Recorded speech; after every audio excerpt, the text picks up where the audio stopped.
All right, one moment. Make sure we're recording here. Yep, we're good. So I'm going to try to talk as clear because I know sometimes I have this tendency to talk fast, just part of who I am. And sometimes that becomes a little blurry or not clear, or just I said blurry. Blurry is more of a visual thing.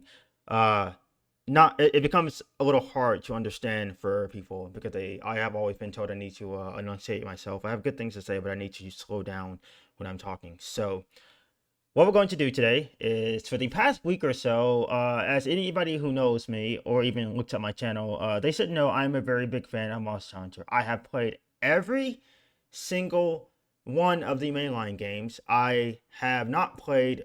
I think the only game I haven't played is Poke Diary or whatever that stuff is, Poke Village Farm or whatever that fucking game was. Uh, this is not meant to brag or anything. It is just to give the viewer, the listener, context that I am a fan, probably more than a fan actually. Um, I listen to the music of the game. I have played the games. You know, I watched the anime for Riders. I haven't actually watched Legends of the Guild yet, believe it or not. I saw the movie or most of it, at least clips of it, and all that good stuff. Um, I am on Hunterverse, which is a basically a website and a server designated to the old school games. Um, but yeah, I'm just saying all that to give you context. Monster Hunter 1, I played 3 or 4, like maybe 5 times cumulatively, like across that and G, even though Monster Hunter 1 USA and Monster Hunter Japanese are two different games. They're the same game, but they're not the same game because they have very fundamental differences, like the dual plays, being in Monster Hunter 1, but they weren't in Japan. And they even get called they weren't even called they were not even called dual blades until later. They were called dual swords, if I'm not mistaken. The sword and the shield, for example, just used to be called a sword.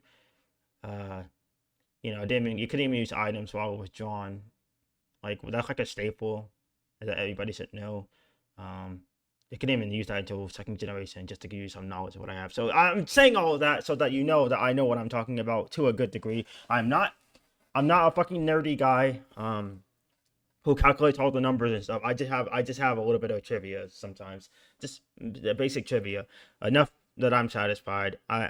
So um anyhow, with me playing the old games, here and there, and the modern ones as well, uh, I can tell OBS is recording because I see like the red circle at the bottom now. I just noticed that because normally I'm recording an application in full screen, and this is not full screen right now. So anyway, what we're gonna do is react to these videos. They've been putting these videos up every single day, as you can see. I literally would go to bed at like 5 or 6 in the morning, and I would get these notifications. So I've been putting it off because I wanted to react to it with the model, and I honestly am thinking that maybe I should raise my model so people can see the full, the full model. If that makes sense, like the attire and everything. I might do that because this is a special occasion when I'm reacting to these videos. And let's see what we got here. We have 1, 2, 3, 4, 5, 6, 7, 8. We have 8 out of 14 weapons. They could lie to us. They could secretly have a 15th weapon, but I don't think we're gonna get that for Wilds. And to be honest, I wasn't really excited for this game. Um, Back then when we got our first trailer and people were jumping all over it, like you had that monster in the desert, and the twisters and the tornadoes or whatever that shit was, like this desert-esque monster. I saw the lightning storm, whatever that shit was, and we could ride monsters again, just like in World. Not Rise, where you ride a monster for the sake of damage purposes or knockdowns, but I'm talking about like quote fast travel. Uh, well, no, that's because you can just teleport to subcamp. You know what I mean? Anybody that play World, um, and no, World was not my first game, not by a long shot. The you could call creatures of each natural biome or whatever, each natural level that you were fighting on. I said natural level, each level, and they would help you. You could get on their back, and they would take you to the monster. They would track the scent of the monster instead of you. It'd be faster than running, although it would be kind of annoying because when you jump on the monster, they have like a little bit of an animation. I think you can animation cancel it. It's sped up. If you did it twice, because every time you jumped on the monster, like the small monster to ride it to go towards the large monster, you have like this animation that plays out the first time, and that wouldn't play out or at least it would be a lot faster the second time you mount it up or whatever. So, um, I could have waited another week, but I'd rather just get something out now. Because I have been putting this off, and I literally have not been checking groups I'm in that are Monster Hunter themed because I don't want to be spoiled. And I already see there's times where I like can see like the last message in the group, and I see that it has like, oh, somebody said like, oh, dot dot dot follow up slash, and I'm like, oh, okay, so that probably means that a weapon has a new attack. Well, they're obviously gonna have new attacks. Um, because it's an entirely new generation. So look, all I'm saying is Capcom give us 4 Ultimate Remastered or 3 Ultimate Remastered, but I'm in favor of 4 Ultimate Remastered. Just give us that, please. Please make a PC port. I've been crying for that for years. I will continue to cry about it until it is done. It probably won't ever be done, but hey, I can have hope. So all the 4U fanboys like me we want that. That's all we care about. Um, Anyway, let's get this started. Is the light bulb going out? Yeah. Oh, yeah. I actually might be waiting then, because the light bulb gun was the first weapon I ever like truly fell in love with in 4 Ultimate. That was my first game, and it's not on here, but we got the heavy bow gun, so that's cool, I guess. Yeah, I started with light bow gun in 4 Ultimate, and obviously I tried out the weapons in that game, but I really stuck with 4 Ultimate light bow gun because, I mean, at the time I was only like 13 or 14 when the game was out, and I uh I thought it was cool just having a gun and being able to shoot, and like I want to get as close to rapid firing a gun, like basically full auto fucking gun as much as I could, and rapid fire was the closest thing. So I always thought that was fucking amazing and cool how you could just shoot a bunch of bullets at a monster until it was dead. I love that. And then the designs, ooh, the designs of my guns. I love guns, which is weird because I love guns in video games, but I'm not like a gun expert or anything in real life. So like you would think that I'd be like trigger happy and stuff in real life, but I'm not. I love guns in video games. I love ranged weaponry in games, but I don't like not that I don't like guns in real life. I'm not gonna get like political or anything. It's just a little I think guns are cool, like in real life and in video games, but I'm not I'm not as knowledgeable about guns outside of video games, if that makes sense. So I'm way more passionate about them in video games. I think they're cool in real life. They're fascinating to look at and fascinating to see, but I care about them more in video games than anything. So uh, guns are cool. Guns are cool. Um, what I'm going to do is just randomly I'm gonna shuffle and play them. Although I kind of want to start with the great sword because that is that's everybody's go to, not everybody go to start with. That is the origin. That is the number one. That's the de facto weapon that Monster Hunter is seen in all the trailers and stuff like that. And it's out, right? Yeah, it's right there. I'm dumb. And it was the last one. It was the first one put out, of course. So it's funny because they started out with actually usually bow is the last one that comes down in the list underneath the Bowgun because they would already cover insect glaive. So I'm surprised that bow isn't on here yet, but it's fine. I don't know what weapon I'm gonna main in this game because I have basically touched every weapon now, even hunting horn and rise to a small degree. I crafted some, but I haven't like messed around with it much.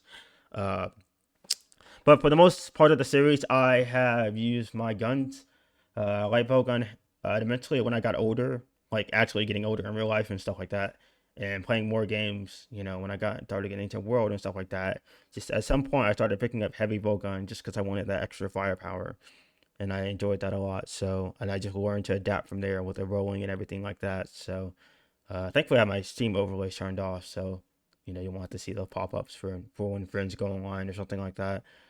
Um, what else? I did touch Sword and Shield. So when Rise came out on Switch, I got into using Sword and Shield for a time.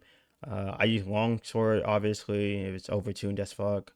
Uh, I think Rise accomplished its objective, the design philosophy, I guess, because basically in Rise, you do not need as many materials to craft a weapon as you would in other games, comparatively or relatively speaking. And that is a design choice. That is a deliberate design choice that the developer did so that they did that because they wanted to make it easier for players to adjust to other weapons. So basically, people, I'll use myself as an example. If I'm playing sword and shield the whole game, but I'm like, okay, I'm tired of being up close. I want to try either a different melee weapon or I want to try guns again.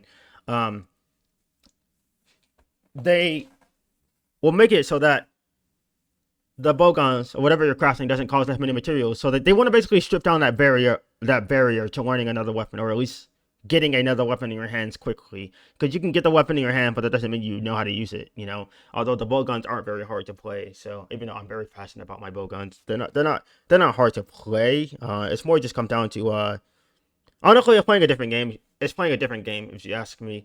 Uh, that's less emphasis on monster patterns. I don't want to say that too solidly because you still need to know some things about a monster, relatively speaking. But you are a lot safer, obviously, because you're at range, so you don't have to deal with a lot of bullshit like lingering hitboxes, for example, or multi-hitting attacks that are designed so that you can't use something that the game gives you. I'm basically sitting on a wirefall because some moves in Monster Hunter Rise where wirefall is a mechanic where you can, if you have a wire bug, you can basically tech your fall, so you can just jump right back in if you get knocked back.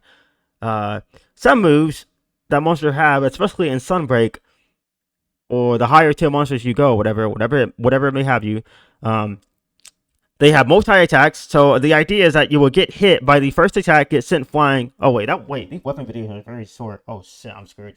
Um, the idea is that you get hit by an attack, right? I'll also move closer to my mic to emphasize my annoyance.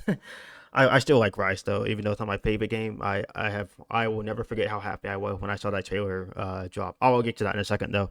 Um,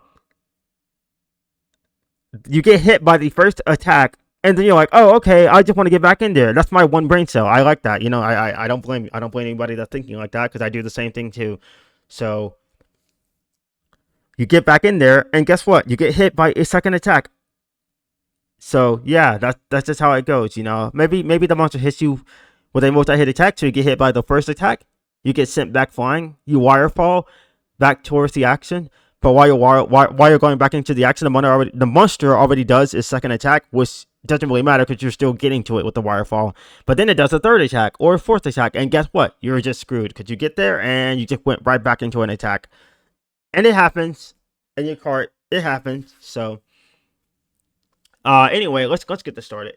I've been talking way too long, but I'll explain about Rise later and my excitement for that game and how much fun I had it sitting in my apartment in 2021, just playing the shit out of that game on my Switch, eating ice cream every day, all of that good stuff. College life. All right, let's start out with the great sword.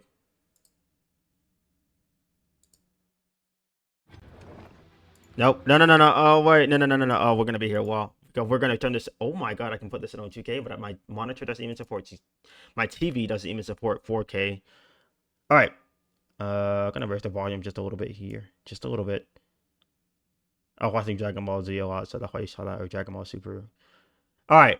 So first off, this design looks cool. I mean, designs, we can sit here and say they look cool all day. But when we get into actual game, we'll see them and we'll get used to them. So it's really not going to matter in the long run. Like, oh, that's cool. And then you get used to it and like, okay, I see it before. So this is just the first time, just like gussing over it. So it looks cool. It looks like, it's not serrated, but it has like this just gunk on it or whatever. And I guess it's from the monster. But we're not here for that.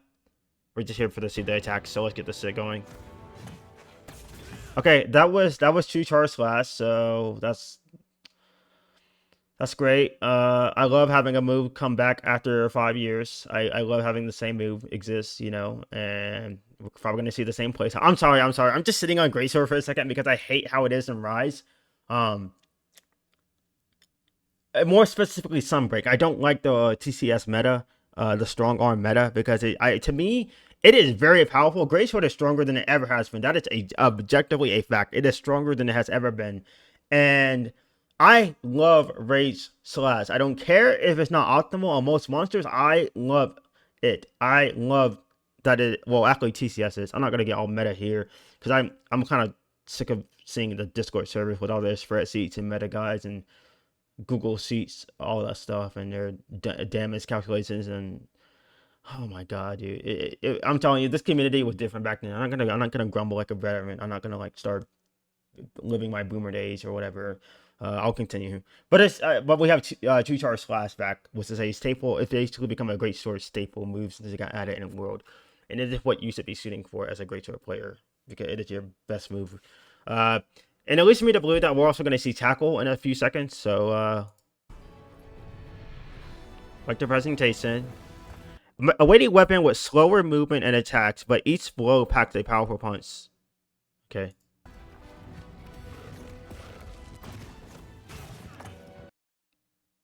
Is that the fucking ancestral step? I'm kidding. Cause that's it. The grass literally has me thinking of ancestral step. But if you look in the back here, we got. I'm over here about to be fucking doing like a breakdown of all this shit. We got like rocks and like some kind of. It's like a canyon formation back here. It's pretty. So this monster is definitely not pretty. So I'm getting ancestral step vibes from this, but it looks pretty. Running slash, back roll. You can roll backwards. Tackle. Okay, that was the tackle. That was. Can I pause it? Can I pause it? That was the tackle right there, which is iconic for great swords because we're gonna be here a while. Tackle is used so that you can basically hold on. It says suitable for hit and run tactics or even guarding the great sword is highly. I hope that hit and run comes back. This confirms to me that the great sword are gonna go back to a hit and run playstyle. But you know why? Because we don't have the mechanics of rise anymore. So for anybody that doesn't know, traditionally the great sword, it is a hit and run weapon. It is slow but strong. And as I got older, I kind of gravitated to these like slower playstyles in video games. Anything that rewards slower aggression, like slower and clunky wilderness, but strong power. I kind of like that. I still like my fast and weak attacks, but very fast, so I can stack up damage comparatively fast, I guess. Um, but anyway, yeah, basically in the old games, you would learn the monster opening because the great sword is still a knowledge-based weapon. It rewards you. The more you know the monster, the better you will be with the weapon. It's just that's just how that weapon goes because it's just how it's designed. Um, because once you start learning openings, you start learning when you can then get off charged attacks, or you can get off a full combo with tackles and stuff like that. That's the point of tackles is to you can basically hyper armor through a monster roar or hyper armor to a monster attack, assuming it's single hit. Assuming it's a single hit. Um, I think you can hyper armor through a couple. Some things will hit you very fast. Maybe it's like not like a single attack, but just there's X amount of frames during the tackle. You are not invincible during a tackle, by the way. You just have hyper armor, meaning you can't get knocked back. That's it. That does not mean you don't take damage because you definitely still take damage. Um, which is why I like to slot in.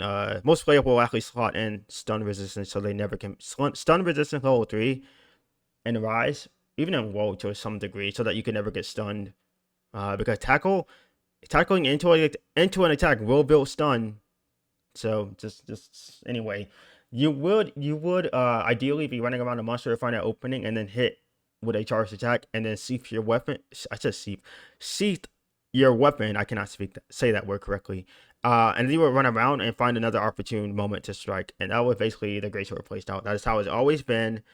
Besides Rise, even in Generations with the Hunter Arts and stuff, to a degree, you were still looking for opportune moments. And some styles in that game just allows you to be a little bit more aggressive. You know, like such a Brave. We called it Brave back in the day, but it's called Valor in US. So, anyway, I'll continue. Another tackle. That is the strong wide sweep, I believe. You do that by pressing circle or A after a tackle. It doesn't lead into, I think it does lead into something like you can lead into a charge afterwards, but it's just a kind of funky attack that you can sometimes throw out there. So guarding, that's another thing we see. I'm sorry I keep pausing it every 2 seconds. I'm like fascinated. It's new, so don't blame me. Guarding is good. But guarding with the great sword eats through your sharpness, so it's just something to be careful of. And we don't know how the sharpness will work yet. And we might have, because it's a base game, it's probably not going to go up to white. You don't get purple. Usually, you don't get purple sharpness in these games until the expansion releases. And for anybody that doesn't know, usually Monster Hunter releases a base game, and then like a year later or two, they follow it up with a an expansion of sorts, and an expansion usually adds a third difficulty rank, so to speak. Um, Traditionally, it was known as G rank, and usually that comes with new weapons, new monsters, new armor, new skills, new features, uh, new items to eat, um, a new level of sharpness, maybe some new bowgun shots, just that kind of stuff. Um, Happened with Iceborne. Iceborne is the expansion to World, as anybody should know by now. Sunbreak is the expansion to Rise, as anybody should know by now. Monster Hunter 4 was a base game that came out in Japan, and it did have some problems actually. And then 4 Ultimate came out over here for the West. So just using those as examples. That's usually how it always goes. So it is something that Capcom has been doing for years now. I don't see a reason why they should stop. It brings in money. Um, I like it, I guess. I'm just used to it, so I'm not really complaining. The game holds us out for a long time. They have this beautiful the cycle of, I'm not trying to like bootlick them or anything, because Capcom has been on a roll these past like 5 or 6 years, to be honest. Uh, with World and Devil May Cry 5 and the post launch support for World, and then Iceborne came out. Even though apparently only about half as many people bought Iceborne, I think Capcom still saw that as a success. Well, firstly, because World was a massive success. You just thought 4U was like a blip on the radar, because 4U sold very, very well. It's even a bestseller on the 3DS. Uh, but Monster Hunter World was especially if you were around and you had played the old games, so you knew how massive it's just a complete just overhaul. Just this entire franchise that you love and you grew up with, just it's just reborn in a sense, like reborn entirely in a new light, like updated graphics, everything that came with World. So until you check out the honeymoon glasses, of course. Let's go. Woo! Oh wait! Wow, what is that? That shit is sexy. Hold up. Wait a minute. I'm putting that shit in slow mo. Hold up. Just for 1 second. I need to see that shit in slow mo. Hold up. He did an upwards fucking slash. That's new.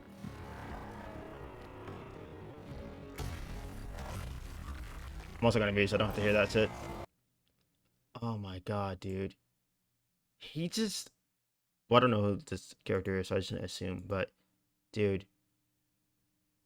Is that. Maybe that's a new slat? Oh, it has a follow up. Oh my god, it has a follow up. It has 2 extra. Maybe we already saw this actually.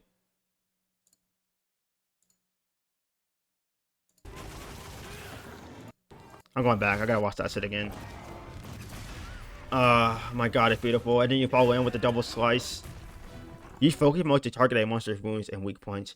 That reminds me of the target cam. Maybe it's the target cam or something like that. Maybe it also reminds me of, I'm sorry to say this, it reminds me a little bit of Wild Hearts, because you could attack a monster in there, a kimono. And yes, I did play Wild Hearts. I played it to completion. I didn't. I have like 1 achievement left to do in that game, and that's nothing to like kill 300 kimono totally, and find all the fucking Tsukumo, which was kind of annoying. I think I'm like over halfway done with both. Use focus mode to target, but the game's dead, sadly, so I want that game back. Use focus mode to target a monster's wounds and weak points. So it reminds me of that in Wild Hearts, where you could like damage a kimono, and then one of their parts that you damage would glow blue or whatever, and you basically go up. You can literally jump onto the monster and stab your arm into them, or whatever, and then pull out like energy or like some like threading, so you could use that for the karakuri. So. Okay, bro. Okay, buddy. Okay, buddy. Also, you saw that reticle? There was a reticle there for focus mode. This shit is nice, though. The grind, the fucking running slash against this body.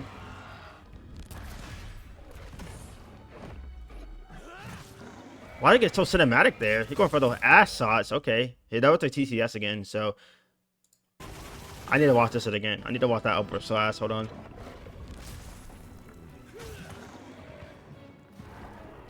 Usually with Monster Hunter trailers, the gameplay is kind of poo-poo, as in like the player, whoever is playing right now, is obviously they're playing poorly so that you can get an idea. They're not like really caring if their moves are optimal or not like not optimal, but like they don't really care if they're using the wrong moves at the wrong time or using moves that are just weird or something. It's because they're trying to show off most of the weapon, if not all of the weapon, so that to build excitement, to make people go, oh, that looks interesting. It's to generate interest. So that's why whenever they put out these trailers, like even for Riot or World back in, it's why they don't play like professionally or things like that.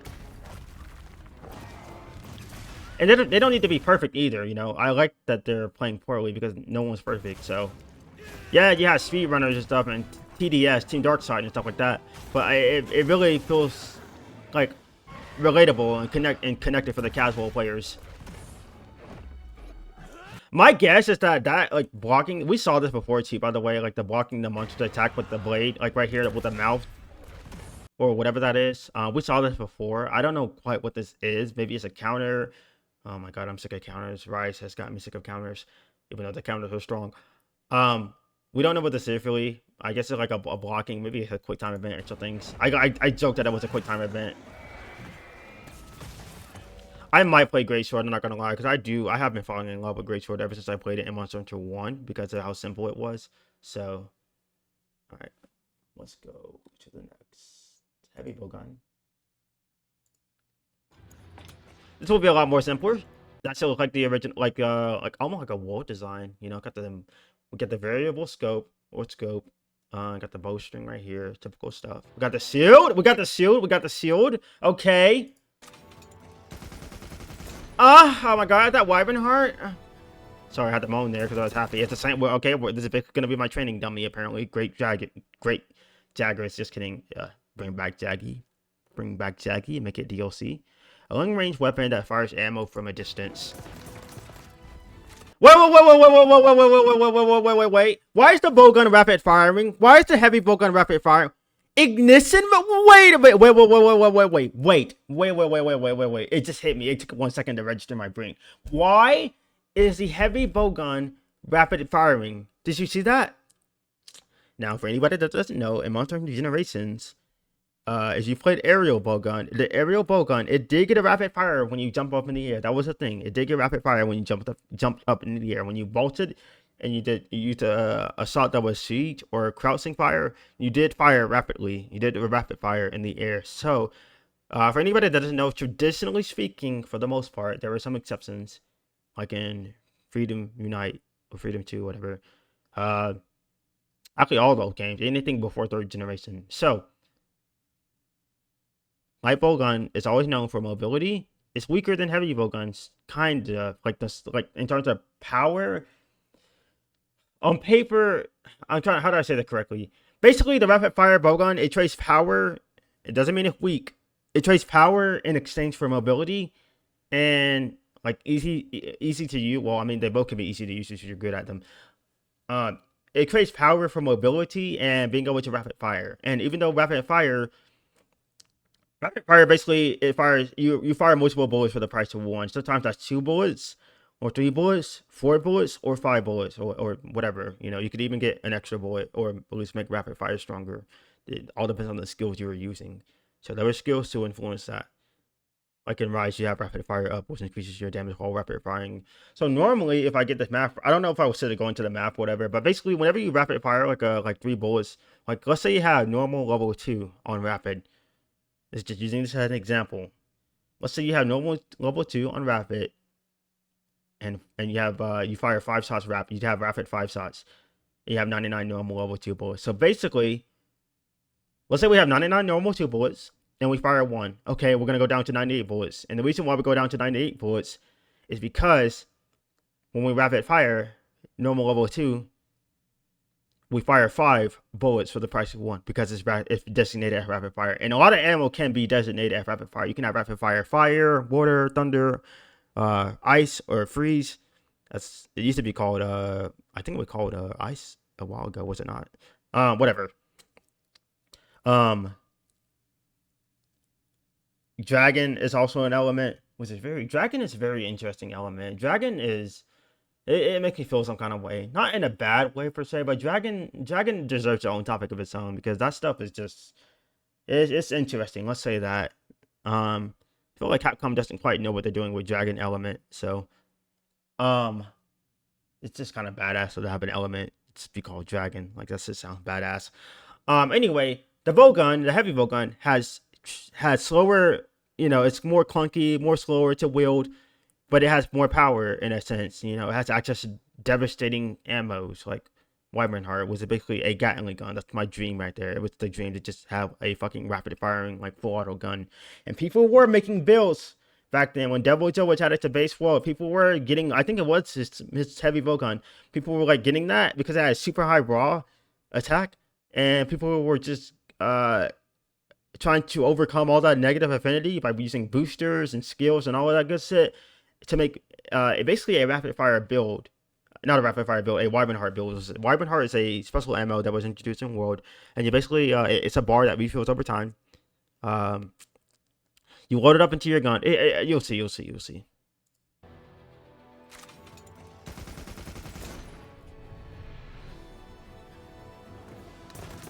Sorry, rapid fire. That's rapid firing. See, remember this used to be a feature unique to the light bow gun up until technically speaking Generation, but Generations is not a mainline game, so. But it's really cool to see that they added rapid fire onto this. Expend energy in ignition mode to fire special ammo. Alright, so you see he has 3 bullets over here. This bar right here, this leads me to believe that this is Wyvern Heart. Because in World, basically, Wyvern Heart is here. I try to visualize this. So basically, you press circle or whatever to load in the special ammo, and then you get this bar. These are the same bars right here. These 2 bars. One is just right here to make it easier to see. Or you can look on the side of your screen. This bar, you basically load up you put something in your gun, some kind of special ammo, and you start basically become a mini gun. You start a Gatling gun of sorts. You just fire rapidly, full auto, just hold down the trigger, and this bar will slowly decrease. So, when the bar runs out, you unload the ammo, and you have to wait for it to recharge. Now, at any point during this firing, you can stop halfway or a quarter or whatever, whenever you want. You can unload the ammo, and the ammo will start recharging again, and you can go back to shooting your normal bullets. So you know what I mean. When you deplete Wyvern Heart, when you deplete Wyvern Heart entirely, you will automatically unload the ammo, and it will begin recharging. Now, if you give it a few seconds, the bar, you will start to see that some energy will be coming back on the bar, and you can just immediately put it in. What I'm basically trying to say is that you don't need to wait entirely for the bar to fully recharge before using it, unlike the other special ammo that you'll probably see shortly called Wyvern Snipe. Yep, that is literally Wyvern Heart. It is Wyvern Heart. Energy regenerates over time, and when you successfully land hits. Oh, was that a thing in World?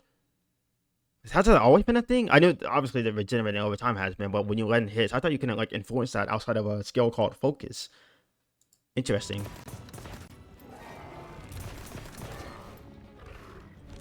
On top of the auto guard function, you can also guard incoming attacks manually. So yeah, bowguns, unlike Blade Master Weapon, have access to a thing called mods, and mods work differently depending on the game. For example, in the old games, you had access between for the heavy bowgun, you could put a shield to block attacks from the front. You have to be looking at the attack to block it. And basically, when you have a shield on your gun, it allows you to guard and auto guard, essentially. And there was a glitch, I think, back in that was like a glitch in one of the game with like an auto guard talisman or whatever. I forgot what it was. I think maybe that was portable third. But anyway, when you block damage, you get pushed back and chip. But the point is that basically, when you put a shield on your gun, it allows you to start putting on other guard skills. So if you really want to make a comfort build where you don't have to really worry about anything and just block shit and still put out damage, this makes it possible thanks to that mod. The other mod is the power barrel mod or whatever.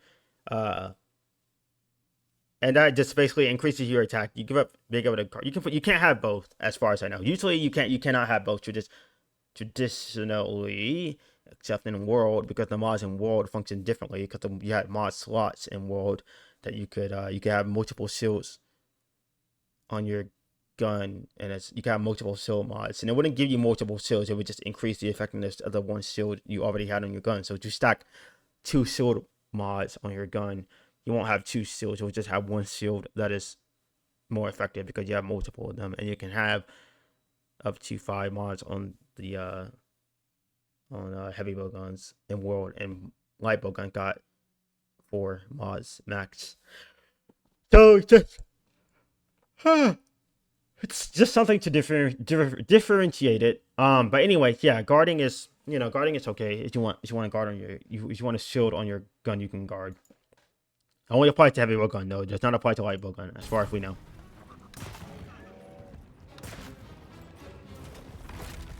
He's focused target. Okay, again with the focus mode.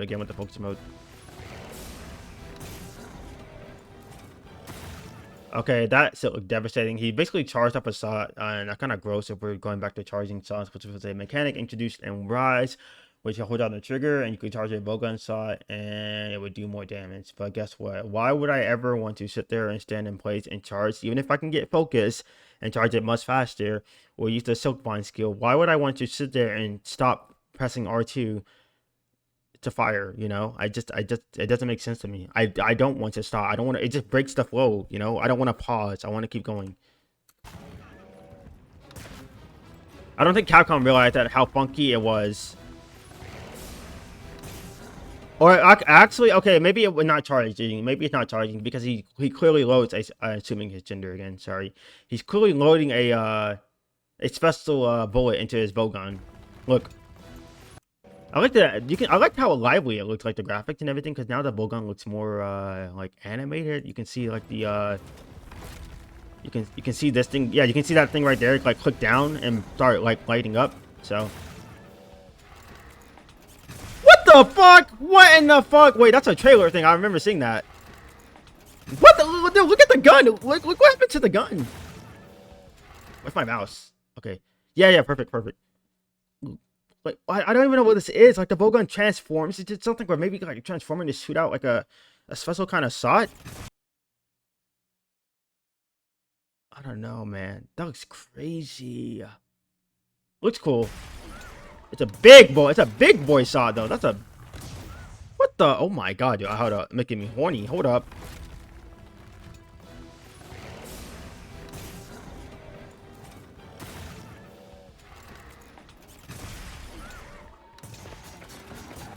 I think they were piercing or something. But yeah, that's heavy bowgun. Okay, I like it. Great sure we did that. Alright, let's just work our way up the list. So Insect Glaive is not a weapon I'm too familiar with. I played it a little bit in 4U, obviously when it was broken. And I have been trying it a little bit in Rise. And the thing is, I would love to play Insect Glaive, but it's just not. I would love to play it, but I don't want to play it in the games that it's in unless it's 4U. And I'm not saying that because it's broken. Or World. I don't mind playing. I actually would play it in World, to be honest.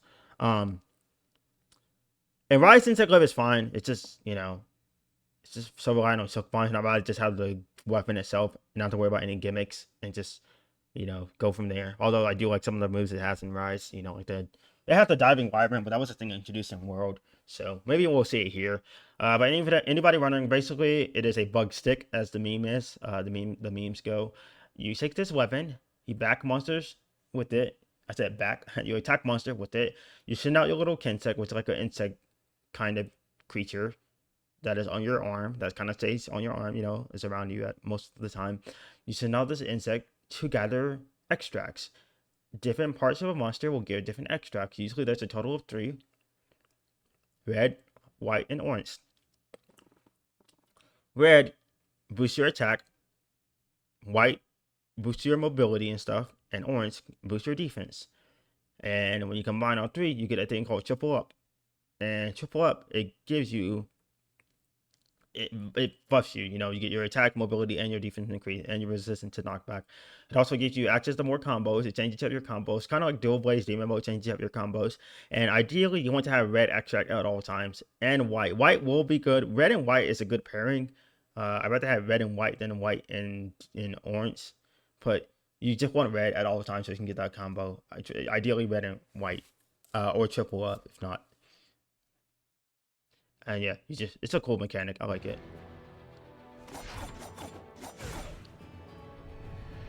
Alright, I like the glaive look. I like the glaive look. A mobile weapon you use while controlling a creature known as a Kinsect. What the fuck is that? It looked like Jiren. It looked like. Wait, brother. Wait. Hold on. It looked like Jiren Totus. No, I'm kidding. It looked like Jiren Totus mixed with, hang on. He's shooting out like this mud thing. It might inflict you with water blight, or it might inflict you with muck, or like covered in mud or whatever, like a very thick mud. Cool monster though, giving me like Jiren Totus vibe, but it's also like very, because it's, you know, shooting out mud. But it's also, nobody cares about that fist from World. But it's also covered in this. Obviously, you can see that it's covered in this very rigid, like hard exterior, or like scales or whatever. So that's cool too. Like it's almost like it's armored in a sense, because they had to adapt to the desert life. So that's cool. But anyway, top left you can see. So you have your bug right here, which will probably glow when you have your extracts. These are, you see the 1, 2, 3 right here. This means that these are your extracts. So red, white, and orange. If I had to guess, that's usually how it goes. And when you have all three, they will probably be flashing or glowing. I believe this is your new stamina meter. Usually it's a horizontal bar that is underneath this, but I guess they decided, they changed it. Obviously, it's cool. I don't mind it being changed. It's a new game. I want to see. I just want to experience something new. So, and I don't know what the bug is gonna be right here. Maybe it'll like glow when it's like in a new state or whatever, which we'll probably find out soon enough. Reticle, if you saw that a second ago, there's a reticle. It's still on screen actually. Use that reticle to basically mark. You can actually shoot out a, like, I don't know what you want to call it, some kind of projectile that marks the enemy, so that when you send out your Kinsect, you can your Kinsect will manually target this part of your body. So that's why I like Kinsect or Insect Glaive, because you get a weapon, but you also get some bit of micromanaging your a summon of sorts, and I'm always for that. I like controlling AI to a degree. So I think that's cool. That's what I always love about the weapon. It's not just me fighting, but I also have like a little assistant, a little support drone, as I like to call him. See, he got the gain powerful buff by harvesting extracts from monsters. The bug is glowing red. Oh, wait. Did you notice that? The bug is glowing red. Not only can you tell because he has like a red diamond right here, which might be the red marker extract. It'll tell you like, hey, you saw this part of the body, so this is what you'll get. You can see the bug glowing red across his carapace or whatever. I hate bugs, but for some reason the insect is kind of cute, I guess. I hate bugs though. This right here, it says number 1, right? But if you look underneath, there's also this other silhouette. So maybe the bug can gather 2 by default instead of 1.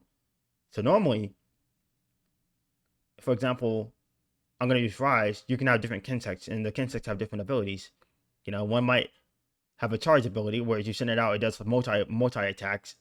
And then another one might summon powder that you pull together to blow up, called a vortex or whatever, or blast powder or whatever. But it's kind of cool because some of the Kinsects in that game have a thing called dual color. So basically they get 2 colors for sending out 1 extract. So it makes it easier to get your buffs as soon as possible. Not necessarily triple up was what you want to shoot for always. That's like what you're aiming for.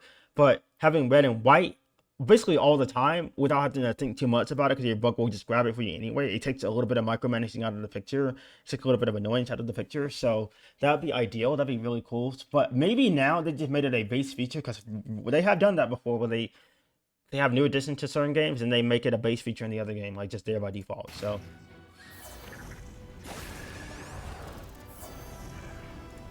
wait, why is he holding the glaive like that? Look at him. All right, so now you see he got what every Insect Glaive player loves. You want your triple up, red, white, and orange. I almost said blue.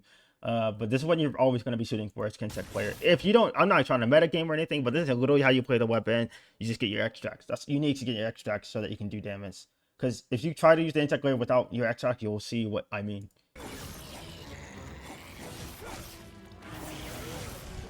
Wait. Do you see that? Bro, do you see what the bug is doing? The bug is cooking. Look at him. He's so cute. Look at him doing a little swirl. Look at him. He's doing a little swirl. Look at him. That running is so weird, though. I don't know what the fuck they're doing with that run, though. I like the new moves. The bug does a little swirl, man. That is so cool. That was Tornado Slash. That new move right there. This right here. That right there, where he does that, like, not vault, but just like slamming that. Like he's basically putting all the weight in that forward slash. That is a staple insect glaive move. It is one of the best moves, and you can only do that with red extract. So they have to vault. The Kinsect, I keep calling it Kinsect Glaive. The Insect Glaive, I'm calling it Kinsect Glaive. Fuck it. The Kinsect Glaive has always had this ability ever since it got introduced in the 4th generation, which is why you don't really see it in many games. Because it's technically, I would still say her very recent addition to Monster Hunter, and it's a cool weapon. I love the gimmick of Insect Glaive. I love it so much. It has always had this ability to manually vault into the air, and that's good because vaulting allows you to get into the air and do mounting damage and jumping attacks. So that's what makes it unique unlike other weapons. Was that our first look at mounting? I think that might be our first look at mounting. Oh, wow! Wait, he sent the bug out. Wait, he sent the. Yeah, he sent the bug out. That's crazy. Oh, wait a minute. Wait a minute. Wait a minute. Woo! Wait a minute. Wait a minute. Wait a minute. My voice cracked there. Wait a minute. He's over there fucking like a stripper, dude. Look at this. Oh my god, dude. Grind it, dude. Spin, man. Spin to win, man. Dude, every insect glaive and their mother, everybody playing this weapon and their mother are about to be doing that shit. That shit looks amazing. Look at that. Look at that. Oh my god, man. Oh my god. It does damage. You can see that it does damage too because he's literally spinning on the blade and it's drilling into them. Oh my god, man. Oh my god. It's so beautiful. Oh, so many more. Oh, so many more. So many more.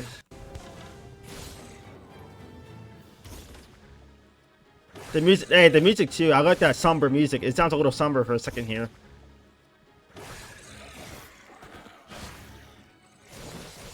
Dude, the double flinching too. Look at this shit.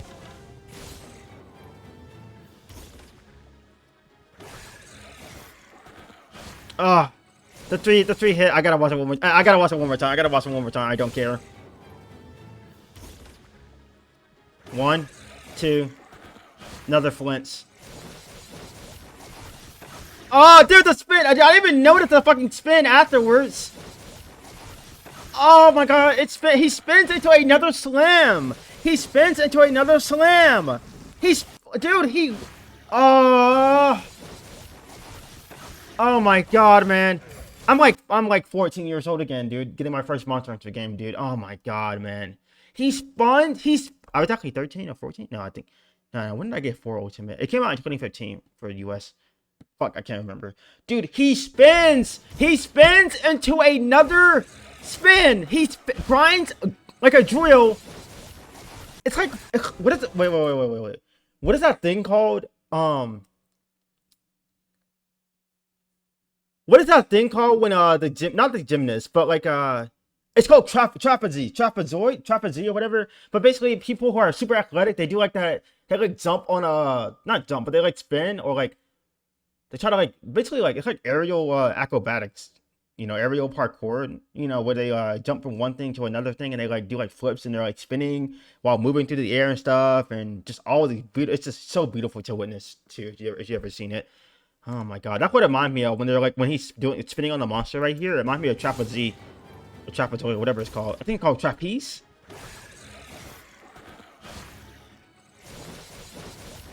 Dude, oh my god, I'm horny as fuck for the instant glaive now. I need this, dude. Can I say that on video? Is that I'm gonna get demonetized or something?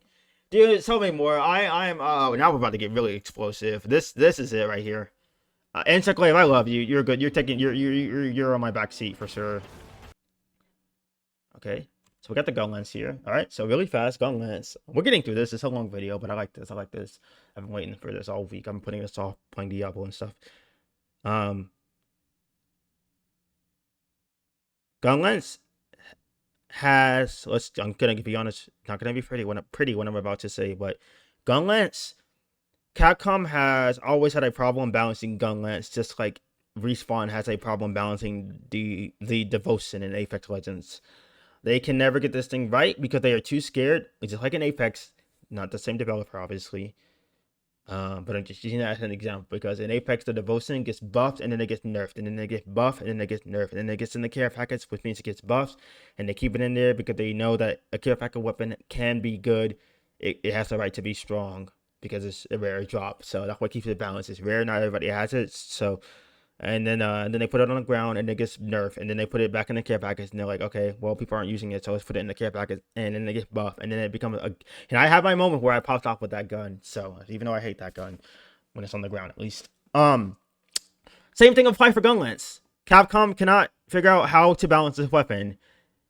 It was around the second generation where it made its debut. It has shells.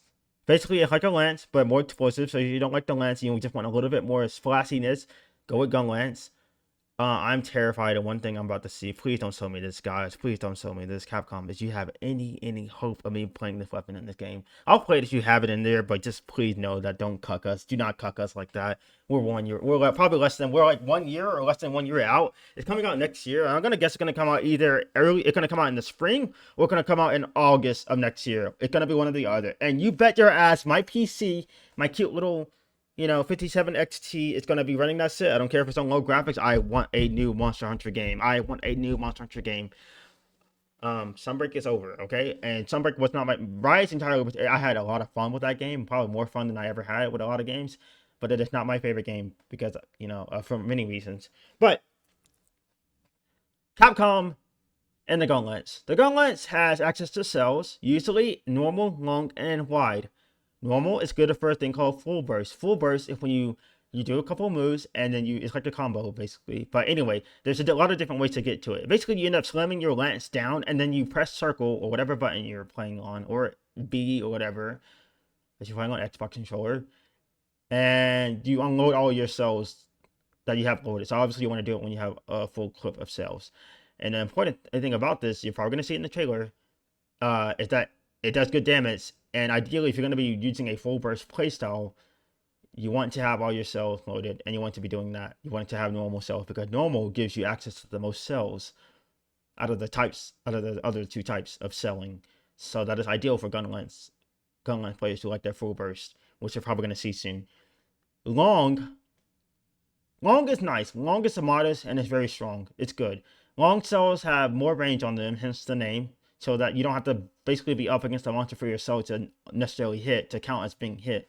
So you can get away with a little bit of like poking to it. I mean, it's still a short range weapon, but you know what I mean. Long does give you just a slight little bit of leeway. So long is good for a thing called Wyvern's Fire. Wyvern's Fire is a flashy move. It's probably the flashiest move you're gonna get, especially in those older games like Freedom 2 or Freedom 2 and Freedom Unite. How could I forget?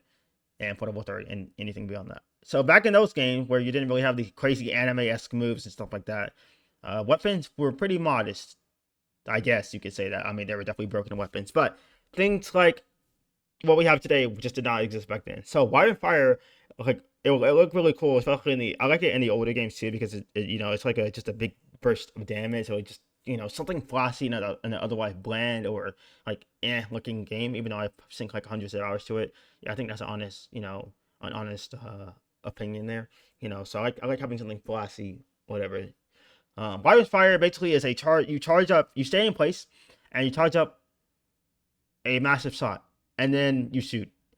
It doesn't have a lot of range on it, but what long selling does, you get less cells with long compared to normal, because remember I said normal, you get the most cells with normal, but all the other ones will have less comparatively speaking. So you get less cells with long, just a little bit, usually by 2. So long usually has 5, long has 3, and wide has 2. We'll get to wide in a second here. Long cells have more range and Wyvern Fire, and a better Wyvern Fire. Wyvern Fire knocks you back a little bit. It still needs to be done close range, but it knocks you back a little bit when it's done, like quite a bit actually. So it's just to give you like an idea how strong the shot is, because trying to give you that immersion, that impact. You get more ticks on Wyvern Fire, and that ticks just mean the damage. You get more damage compared to Wyvern Fire with another selling type. In World and onward, because Gunlance got a worm stake, and I'll talk about. I guess I have to talk about that now too, because it's become a mainstay of Gunlance. Oh my god, man, so much to talk about. I'm trying to give you guys context. Whoever watching this, I'm trying to give you context so that you know like what the weapons are. But there's so much to these weapons. Worm stake. Oh, by the way, Wyvern Fire. Once you use it, it goes on a cooldown, so you make sure you don't miss. Because it goes on a long ass cooldown, like 3 minutes or whatever. You can reduce that time if you have a skill called artillery, which you should be using anyway, because Gunlance benefits from artillery, because artillery is a skill that increases the damage of wyvern fire, your cells, and wormstake. And the problem I had, let me talk about wormstake first. Wormstake is a move introduced in World. You can do it after 2 selling attacks. You can do it after a wide sweep. You can do it after a full burst. But basically, you end up thrusting your Gunlance forward, and you impale the monster, and you put like the stake in them, and the stake begins to tick. It ticks very rapidly, and by tick I mean it does damage every second. It's like tick tick tick tick tick. It does damage every second, and it's very fast, and it has like a fuse basically. And when that fuse runs out, or the ticks are done, or whatever, it blows up for more damage, and it looks pretty cool. I always thought it looked cool, even though it sometimes it might be a little weak. It is good for damage. I say, in my opinion, I like it. I like using it. Monster Hunter World Iceborne added a Wormstake cannon, which is like a variation of Wormstake where you basically attach. You do your Wormstake shit. Well, you have to load slinger ammo. I'm trying to get advanced now, but it was a move because every weapon got new moves or some kind of new change in Iceborne because it was the expansion for World. But basically, I hope there's audio for this fucking video. I'm terrified. I definitely hit capture audio source, but basically, in Iceborne you got the Wormstake cannon or Wormstake blast or whatever. To put it in layman's terms without telling you how to do it and everything like that, because if you want, you could always play the game or watch a tutorial on YouTube or something like that, or read about it too. You impale the monster with any like you would normally with Wormstake, but this time you leave like this device on the monster. And when you start to hit I'm telling you all of this because I'm probably about to see it in this trailer because this is a new generation and everything. So we got to see I'm trying to see what moves they keep in and stuff like that. Capcom does know about how we think of the games. They do know our opinions, at least. So I think they do a lot of balancing. Because, for example, no, I can't get scattered right now. Talk Balto talk. You impale the monster with this device, and basically, if you hit this device with your selling attacks, or Wyvern Fire, or any kind of explosive attack. But it's usually cells and wyvern fire, and it can be from you or a Gunlance or another Gunlance player. Even if a crag or a sticky shot system, crag is what sticky used to be called. It's called sticky now, but it used to be called crag, CRAG in the older games. Excuse me. This thing blows up, and the thing is about that, it remains attached to the monster. So basically, Capcom made this because they wanted Gunlance to. Excuse me. They wanted to give Gunlance another option for damage, but Wormstake Blast does have a problem. Like you could attach it, and sometimes the attachment was a little inconsistent. Like you would hit the monster with the Wormstake thing on the arm, but it would end up on their face somehow or whatever. When you're meant to go with the arms for hit zone related purposes. But anyway, you basically attach the device to a monster. You start shooting your cells at it. And it explodes. And when you hit it with Wyvern's Fire, it does even more damage. And the best thing is you can also hit it with a Wormstake, a regular Wormstake, because this is a Wormstake cannon, not a Wormstake blast. Wormstake, I'm gonna call Wormstake regular, like the thing where you just do the tick tick and then it explodes. That is different from what I'm talking about, where you actually attach a thing onto the monster. They're both called Wormstake, but one of them is called Wormstake cannon or whatever. So I hope that makes sense. You put a device on a monster, you shoot it with cells, it blows up. You shoot it with Wyvern Fire, it blows up for more damage and a bigger explosion. You shoot it with a regular Wormstake, which you can do, it blows up for another explosion as well. Things like that. So it just gives you more damage overall, despite its problems at times. So my issue, I'm about to click play, but I have to talk about something very important. My issue is that Capcom cannot balance the Gunlance to save their lives. Because Monster Hunter Generations had a thing. It gave all the weapons hunting styles. Hunting styles were like basically variations on your weapon, different playstyles for your weapon. A variation, aerial. They wanted this to the air, so it allowed you to play weapons in different ways by modifying their kits. And hunter arts for flashy moves, counters, things like that you could use after charging up their gates a required amount. And there were all kinds of hunter arts in that game. It's like there's 4 for each weapon, and then you have like a bunch of general use hunting arts. And some of those hunting arts, weapon specific even, were game changers. They were so game changing even the style were game changing. What some of the style brought to the table is that Capcom will later reuse them because a lot of the silk binds, as people may know, a lot of the silk binds featured in Rise are literally moves that were featured in Generations Ultimate like 6 years prior, that needed to use to fill up a gate or something. So yes, Silkbind attacks are the spiritual successor to, for them. Some of the Silkbind attacks are new, but a lot of them are spiritual successors to the moves that we had in Generations. For example, Sakura Slash is a move that the Longsword had in Generations. You charge up your gauge like any hunting art, and you do the move. And the Sakura Slash is you step back and you do 2 slashes that have after slashes, in a sense. Like you strike with the sword twice, you slash with the sword twice, and then they kind of explode for burst damage, or like lacerate for burst damage after your attack. Same thing, that's the same move in Monster Hunter Rise. It's called Silkbind Sakura Slash, so it has the same name. It's literally the same move and everything, just adapted for that game. So, in Monster Hunter Generations, the Gunlance had a fundamental change called the Heat Gauge. The Heat Gauge was a bar that sat above your, is set below your stamina bar or whatever, near your weapon info. And the idea behind this was that as you fired your cells, your heat gauge would go up. And ideally, you would want it to stay in the red, or I'm sorry, progress to the red and stay there, because that would give you the most damage. The problem is that it forces you to monitor how you play your weapon, the Gunlance. It basically puts a detriment on you for playing a weapon too much of a certain way or whatever. Because the problem is that, oh, well, Baltimore, what are you talking about? That doesn't make sense. Why would you be complaining about something that buffs you because you don't have the background info? The background info is that Capcom nerfed the damage of cells going from, I can't believe I said I wouldn't get nerdy about this, but I lied, I'm sorry. Capcom nerfed the damage of cells because they realized that the gun was too strong and they got scared. They have always been scared of Gunlance. That's why this is a very, Gunlance is not like a very popular weapon per se. I mean, there's some popular players that started out with World that are new to the game that are very, very adamant about Gunlance. Looking at Rurikon, you know, I'm kind of cool. You know, I'm kind of happy to see him and Gaijin became friends. Like Gaijin's been here forever, and Rurikon was there, and he started making content. And I guess they like found each other, and they started making videos and podcasts. I miss Eric's gaming as well. The guy I was watching his videos like years and years ago. The problem is that Capcom nerfed the cell damage from 4, going from 4 to Generation. Generation is still a 4th generation game. It's just a spin-off game.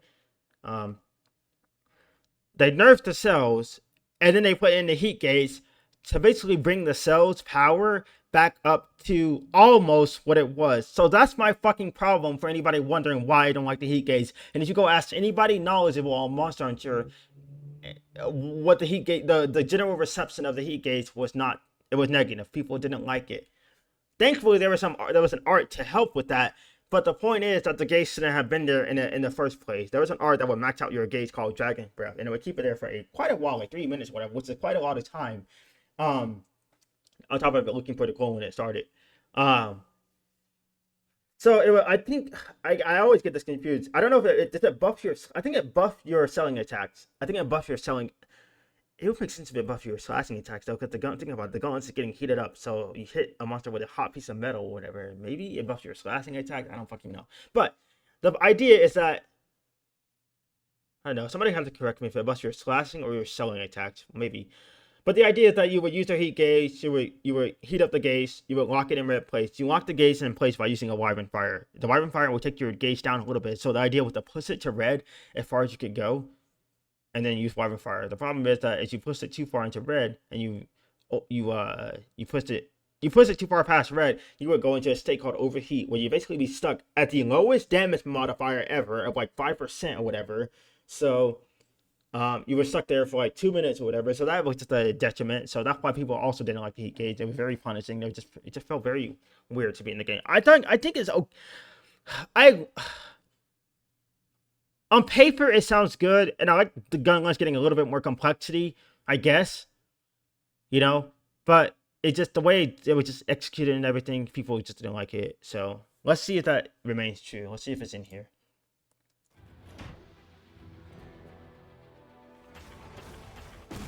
That was a charge cell. You can charge yourself with the Gunlance. A weapon with a long reach and an ability to fire explosive cells. That is a, what is that, like a toad? Some kind of like, what the fuck? His tongue. Oh, you're making me horny. Wait a minute, I'm talking too much. Hold on, we gotta pay attention now. We got the backstep. Oh, we got the sidestep. A sidestep. Hold up, you can sidestep with the cell now. That's new. Nice. Oh my god, you can sidestep slash? Okay. Oh, he did that. He did that. That still looks like just right out of fucking, you know what it looks like? It looks like it's almost anti-air flares from Generations the Hunter art, but it also looks like it's something out of Monster Hunter Frontier with the crazy shit that was going on. That's like it's like out of one of the styles from Frontier. Yes, Frontier has styles as well. I'm not going to talk about that. We'll go into that later.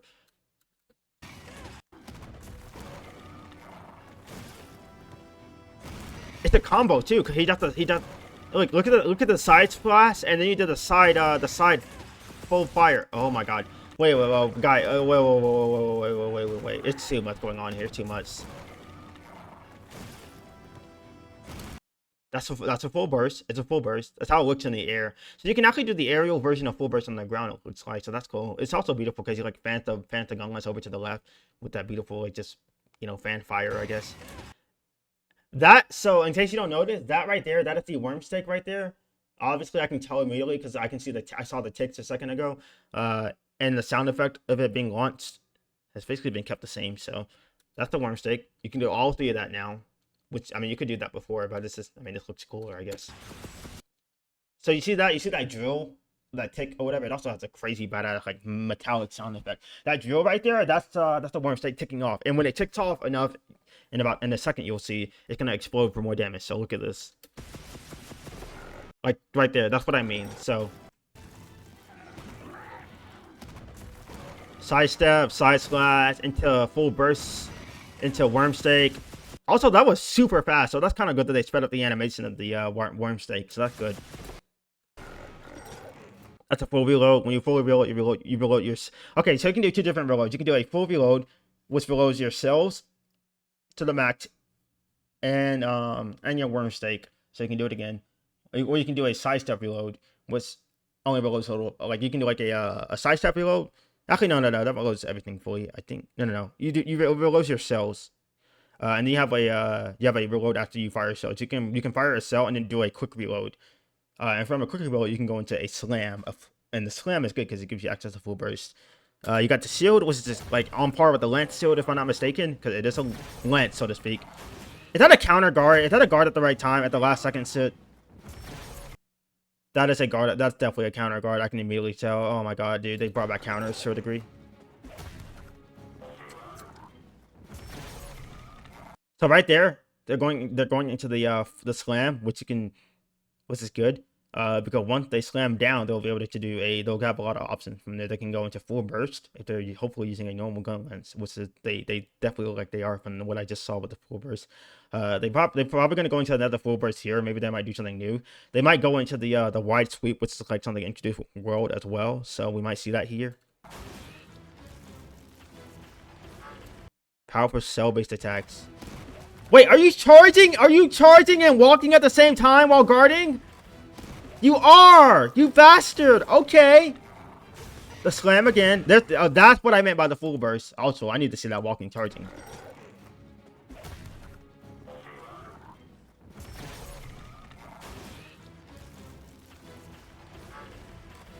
It's beautiful. It's beautiful. It's beautiful. Beautiful. Okay, so you see that blue fire, that Wyvern fire. Wyvern fire has always been like a blue thing, so it had like a tint of blue to it, and it got more prominent with each passing generation in game. So,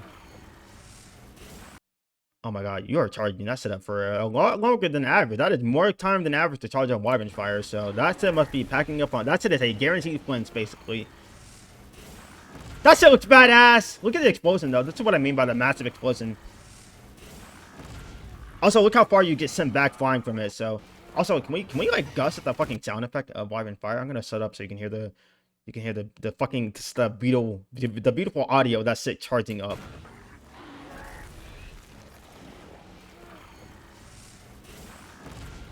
Love the animation. Love the Wyvern fire animation now. Also, in Rise, it was introduced. What is he doing with the Gunlance? I'm scared. In Rise, Gunlance got the ability to guard while Wyvern firing, which had never been a thing. So that was really cool.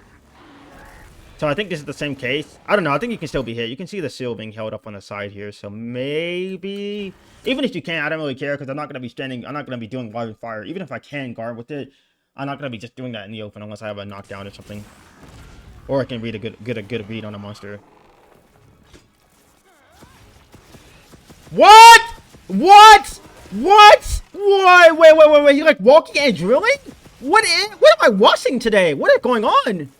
This is a wait. He actually is pulling the gun lance off. He's actually pulling the gun lance down to like drill, to like literally just drill. Look at this.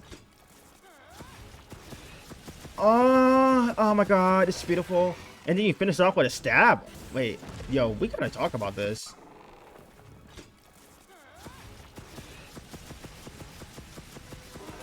Oh my god, it's fucking sexy. You don't understand. This is amazing for a new fan, not a new fan, but just seeing new moves. That's always something you don't see that all the time. But like, this is beautiful. I'm going back to the drilling. I'm going back to the drilling.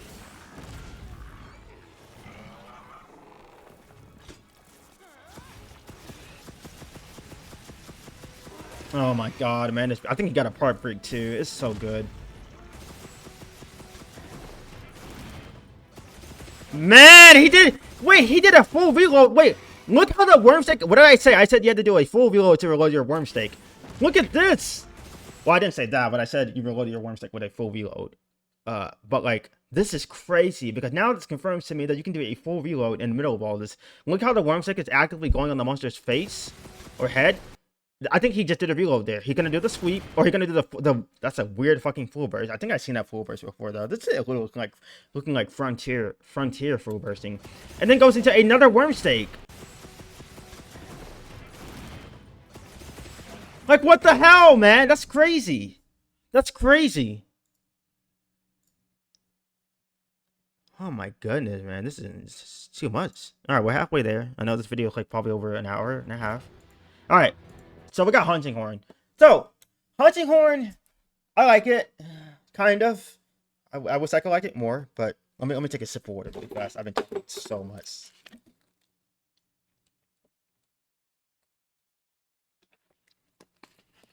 Well, I'll take a sip. I'm gonna need more than that.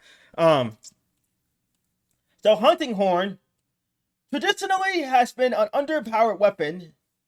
I'm not saying it. I'm not gonna piss off the Hunting Horn players, the main. I will. Let's clear the air. Let's get this right out of the air. Hunting Horn is not exclusively a support weapon. It is not a support weapon. It can be used for support, but it can. What I'm trying to say is that Hunting Horn is capable. It is capable. It can CAN. It can CAN. It can do damage. It can be a really strong damage dealing weapon. That is all. I had to clear the air so that I don't want the Hunting Horn fans mad because it is capable of good damage. I have seen really good runs with Hunting Horn, like against afflicted Silverlows, stuff like that. Level 300 afflicted Silverlows, shit like that. You know what I mean? Hunting Horn, just traditionally though, it has been a weird weapon because it has been labeled as support because the idea. So basically, Hunting Horn, it's a bunk. It's what I call one of the two bunk weapons. You hit monsters to generate nodes. It's very unique too. And what's really weird is that Hunting Horn is very unique because it was a second generation weapon, but like, it's really, I like how Capcom had these kind of gimmicky weapons. You know, even as far back as then, you know. So Hunting Horn is kind of simple. You bunk monsters, right? When you bunk a monster, or you hit a monster, I like to say bunk. You'll see why later. You produce a note. You line up notes of a certain order and a certain color, like for example, 2 green notes, or 2 blue notes, or 2 white notes, or 2 red notes, or 2 purple notes, or 3, or whatever. Or you can mix and match whatever your horn seat is to trigger a song effect. Now, when you have these notes lined up on your note sheet or whatever, you press R, usually R or R1 or whatever, to perform. Perform puts you in this animation, whatever, It's kind of long animation where you get kind of handsy with your weapon, for lack of a better term, and you sing it, you play it. Sorry, you play it. When you play this, you get the buffs of those song notes. For example, you could line up 3 red notes to get attack up large. So you have the notes lined up on your thing, you get some distance or whatever, or you can hit the monster to perform. Usually it performs an attack as well. You perform, you play your horn, the song plays, and you get your note, you get your song effect. So it is cool in that regard. I like that. I like that it's gimmicky. You get to play music you get to bash monsters while making music, while playing music. It's cute. I love that. I love the hunting horn on paper in theory. Now, it can also stun monsters, by the way. If you hit a monster enough times in the head with a hunting horn, you will stun it. Well, there's more to it than that. There's a thing called thresholds, and when you hit those thresholds, the monster goes into a stun when you reach the stun threshold, and the threshold increases each time it gets stunned up to a maximum. So you can get stuns. You can get some stuns per hunt. But when you perform with the hunting horn, you can also do what's called an encore. You can press perform button, which is usually R or R1, right after you do a performance, to basically amplify or add on or slightly enhance the effects of the previously played song. So let's say let's say you have knockback resistance for one of your songs. Okay, I'm gonna, you don't want your teammate getting knocked back by attack or whatever. You're just testing it out. Okay, so you play the song, you get knockback resistance. So that means you're gonna be a little bit resistant to knockback. Maybe instead of getting knocked on your butt or your back or falling down, you'll just get knocked back on your hands and knees. So you're still technically grounded. You're not like out of the fight yet, and you can recover much faster than being knocked down entirely. Okay, let's say you perform that, but then you do an encore so that you slightly enhance that song's effects. It doesn't apply to every song, as far as I know.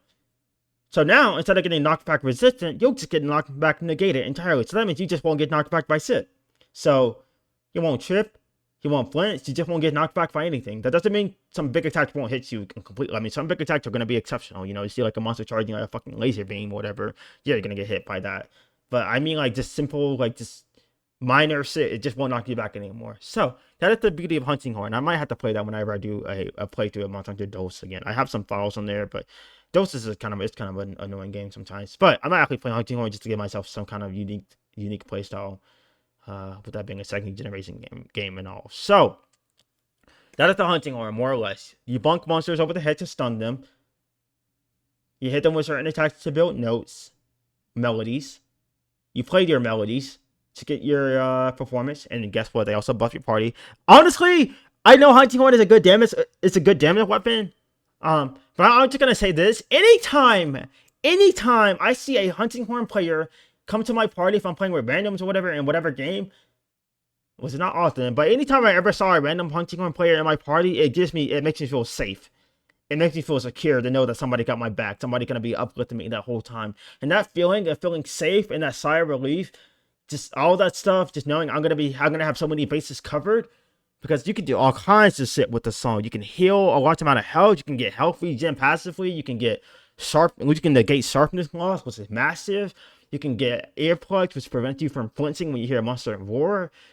And that's good because sometimes, especially in the older games, you would get stun locked into a roar and die because you would flinch at a roar, and if you don't evade it or block it or whatever, something to negate that roar or whatever, or circumvent it, you're just fucked. Because some monsters will literally have you roar and it will flinch lock you because you have to cover your ears, which is so silly, but it makes sense, I guess.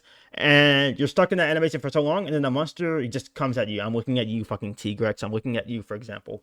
That's it with no joke. The roaring into flinch lock into death. That shit was terrifying. That shit was literally Vietnam flashbacks right there.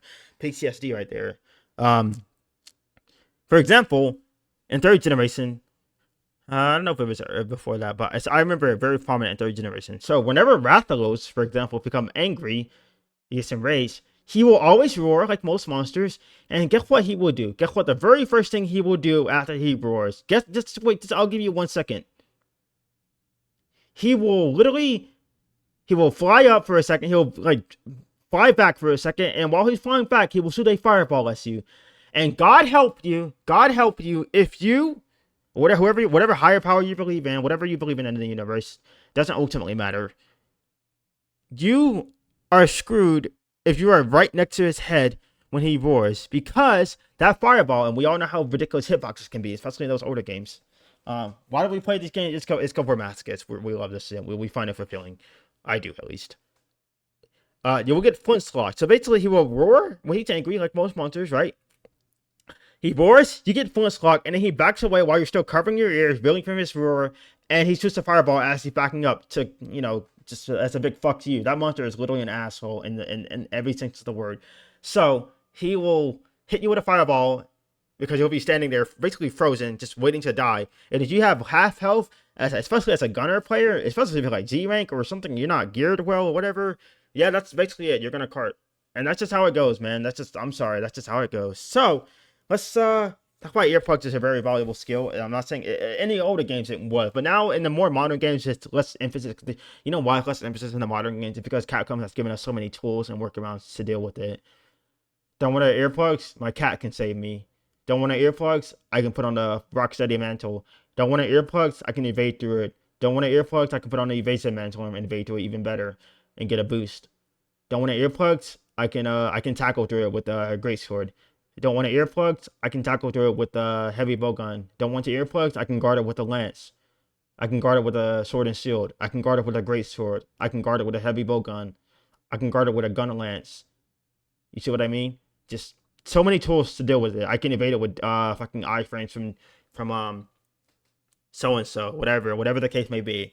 Especially Rise. There is no reason why anybody should be getting hit with a Roar and Rise at all. You have like 80,000 fucking options to get out of a fucking Roar. So it happens sometimes to the best of us. So I'm just saying that's why earplugs is not as valuable as a skill anymore. But it's nice, I guess.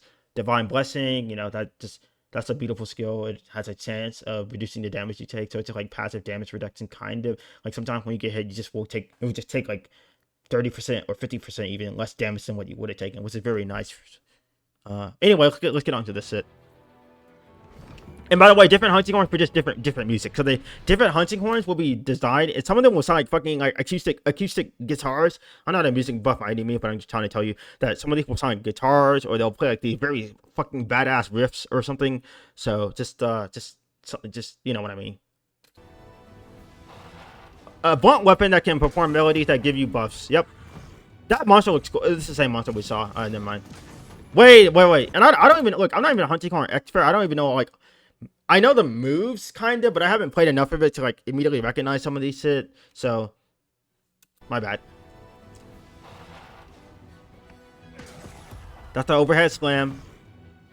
Oh, that's the side. I think that was the side, the side swing or left side swing. That was a switch skill in Rise that you can swap out with. That is a charge move. I don't know what the fuck that is. Okay, that's definitely new. I don't know what I'm looking at, to be honest. I'm not a hunter horn guy. Look, what the fuck is he doing? What is he doing? Look at this. What is he doing? Look at the spin. Look at that. Maybe that's a performance? I love these animations. Place echo bubbles to grant special effects. So echo bubbles were a thing introduced in Iceborne, where after certain moves, especially like encore performances or encores or whatever, you could like basically twirl your horn in the air for a minute or two, or not a minute, like a few seconds, and it would produce like a bubble, or like some like big AOE effect or whatever. So it was really cool. So it's nice to see that back.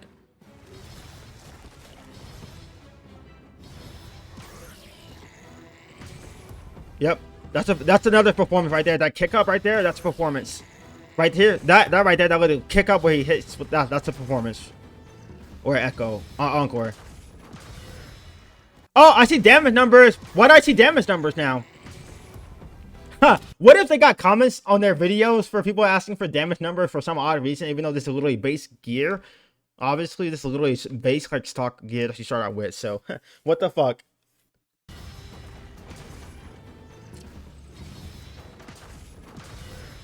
Do you see the sonic bubble though activating? You see that sonic bubble activating to the left? Just look. There it is. There it is again. Hold on. Yep, there right there. Yep. There it is again. Melody effect also benefit your allies. Yep, this is what I was saying. The fucking grunt. Alright, here we go. That's Earthshaker. Do not tell me that is Earthshaker. So that is Earthshaker. That is a skill in Monster Hunter Rise. You basically slam your horn into the monster's face, you backstep or whatever, and then you like play a note, and it causes like a sonic boom to basically erupt wherever you impel your sit. And it costs 2 wire bugs in that game. And it was good damage, I guess, but it was just so long of an animation. And God help you if you fucking whiff it too, because you're just stuck there for a solid 3 seconds, just looking like an idiot. So, and I whiff a lot of things too. I'm not just the best player or the smartest player sometimes. I'm gonna guess this is Earthshaker based on the animation alone. I'm gonna let the video play, but I bet you the second I hit play, the character gonna backstep or whatever, and they're gonna play a note on their horn, and I'm gonna see an explosion on the monster's face. And if I do, that just confirms it's Earthshaker, which is nice because it's now part of the base kit. So we'll see. We'll see. It's Earthshaker. It's Earthshaker. It's Earthshaker. It's Earthshaker. It is Earthshaker. It is Earthshaker because he backstepped and then started playing that shit on the horn, and I saw the sonic booms. So let's watch it again. Also, I like the skull mask. I like the helmet, the armor. Do you see that? Do you see this? Like, it might be hard to see. You see this right here? This like threading or whatever. That's literally like Earthshaker, but it's like a new animation or whatever. So like slightly new.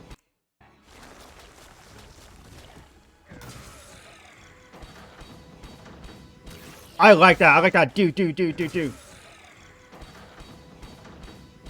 I like how you just keep playing the horn too. I like that. That's sexy. That's sexy. Oh, you get like a finish too. Yeah, man. Live it up. Get that music going. Oh my god, that was Sonic Smash. That was Sonic Smash right there. Right there. This is it. Yep. Man, I love the sonic vibrations in the air. I love how they did it. Look how far the set goes! Look how far the shockwave! I just noticed! Look how far! Oh, it's making me horny. I love the rhythm. I love the rhythm. Oh, it's beautiful. It's beautiful. And you get the finish. God, I might have to play this. Look how far the fucking shockwave goes! Look at it! Look at it! That shit goes far! Oh my god, I might have to play Hunting Horn. I just like this. I love the shockwave. I love it. Look! Finish!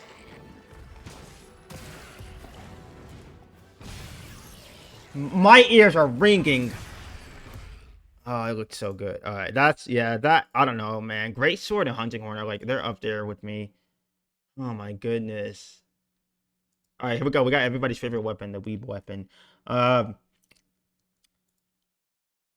might get my chocolate milk out there because I haven't tried. I have this new brand of chocolate milk that my roommate convinced me to buy, and it was only like $2, so I brought 2 bottles of it, or maybe it was like $1, and I brought 2 bottles. And I haven't tried it yet, but it's like some of the best milk. It's like some of the best chocolate milk. And I asked if it was like dark chocolate or milk chocolate, and I don't know why I asked. I don't know why I asked that, but whatever. Anyway, so longsword. And give me 1 second. I'm gonna go actually get a bottle of water before I continue talking. We're almost done though. We have like 2 more videos, I believe. So 1 moment.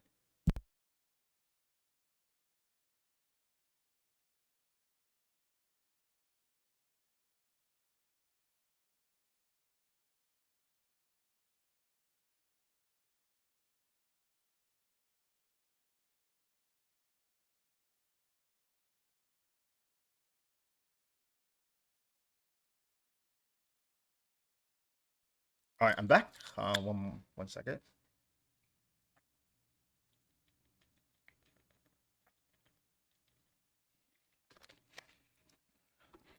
All right, man. All I'm doing in my mind right now is just replaying that hunting horn because that shit it got me kind of horny. I'm not gonna lie, horny for the hunting horn. Go figure. Because you get that rhythm. I like rhythm. I think I like rhythm more than I know. Like I keep learning about myself as I grow older because I just didn't get exposed to a lot growing up. So like just like these little things that I'm just discovering, these little quirks and tidbits about me. It's just kind of rewarding. Like, oh, I can hear it in my head already. Like the rhythm of that attack, like the 1, 2, 3, 4, 5, and then you finish with that just massive like flourish or whatever. Anyway, I'm gonna watch that hunting horn video again. So the longsword has come a long way. Introduced in 2nd generation. It actually really started. Technically, you want to be honest, the 1st generation had some great swords that were kind of long. Some of the great swords in that game had unique they had like unique designs, and they were more long than they were thick, like a giant blade. So what Capcom decided to do was they took some of those designs and they used it as basically like a template or like a base for an entirely new weapon class called the longsword. Um, and the longsword is known for let's not let's take all the anime inspired shit out of it, the weeb stuff. You heard it all. You heard the jokes. Let's take all that stuff out of it, and just examine the weapon for what it is, because it is a good weapon. It is a strong weapon, especially in Rise Overtune. Strongest weapon in Rise on release. Um, and what's funny is that Capcom decided to nerf some of its moves in the Rise, with Sunbreak being released, only to create another playstyle that was just as strong, if not stronger, while making the other moves nerfs. Uh, I'll talk about that in a second. It's the same mechanic with the heat gauge, kind of, not to that massive extent though. The longsword is known for having very wide slashes and very fluid movement. Uh, you are basically the samurai of sorts. The longsword started out in second generation, and it had a bar. You basically attack monsters. It's a very simple weapon, I would say. You attack monsters, and when you attack monsters with your attacks, you fill up a bar at the top of your screen. It's a red bar. It starts out black, but it fills up with red energy, and it's called your spirit gaze. The idea is that you're supposed to fill up this bar, and when you fill up this bar, you get an attack boost. Now, in second generation, you had the bar, and that was it. So ideally, you just fill up the bar. You attack monsters, you learn their patterns, you fill up the bar, and you use it. You attack monsters and you fill up the bar. The bar flashes when it's filled. This bar is used for a thing called a spirit attack. When you use a spirit attack by pressing R, it expends energy from the bar to do a rather more powerful attack. So you fill up the bar, or you fill it up enough to where you're content, and you press R1 or R, whatever you're playing on, to do a spirit blade attack. So like a spirit slash, whatever. You press R again to do a second follow-up attack. You press R for a third time to do like a three. So you go spirit 1, spirit 2, and spirit 3. Spirit 1 is one attack, spirit 2 is one attack as well, so that's 2 attacks right there. And spirit 3 is actually 3 hits too, so it's a total of 5 hits. So 1, 1, and then 1, 2, 3. So that's 5. Well, when you add up those numbers, they're not 5, but 1, 2, 3, 4, 5. That's how it goes. So spirit 1, spirit 2, followed by spirit 3, and spirit 3 is 3 attacks, if that makes sense. So it's a total of 5 hits. Now, in the second generation of games, because the longsword was new to that game, that's all it was. It was a very simple weapon. It was also a very strong weapon, because you just attack a monster and you use your spirit attacks when your bar's filled. That was it. That was really basically it. When your spirit bar is full, you also get an attack buff like while it's flashing, so that's nice. And that's like I'm not about to get nerdy here, so I'm gonna tell you what the percent attack buff was in the second generation. It's about 13%, which is really nice. As far as I know. So that was basically it. So when Monster Hunter Portable when third generation started, the spirit of that when third generation Monster Hunter started with Try,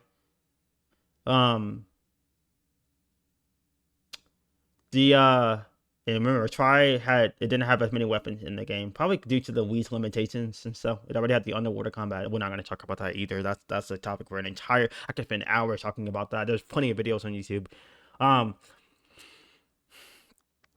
The longsword. I keep telling you, I almost said spirit slash. The longsword, it had all those moves and stuff, right? Maybe some new moves here and there, like being able to attack in the middle of your spirit thing. So basically, this is a thing in second generation too. Whenever you're doing a spirit slash attack, like let's say spirit 1, like I said, when you have the bar and you have enough spirit to do your first spirit attack, you can always weave these in between combos. You can go like X and then start your spirit set. If you press R to do a spirit 1 slash, you can press X afterwards to weave in a small attack. You don't combo basically afterwards, but you press X in the middle of that stuff to basically give yourself a little more spirit if you hit the monster. So let's say you have like a bar that's almost filled, or you have enough bar to do your entire spirit combo, but like when you're starting to do it that you might not actually have enough. So you can press X in between a couple of those spirits attacks to do like a small hit that'll help you get more spirit, hopefully, to do the rest of the attack, if that makes sense. And once you do Spirit 3 is like an auto thing, kind of. Like when you do Spirit 3, the entire attack is 3 attacks. So you don't have to like sit there and like mash R, I guess.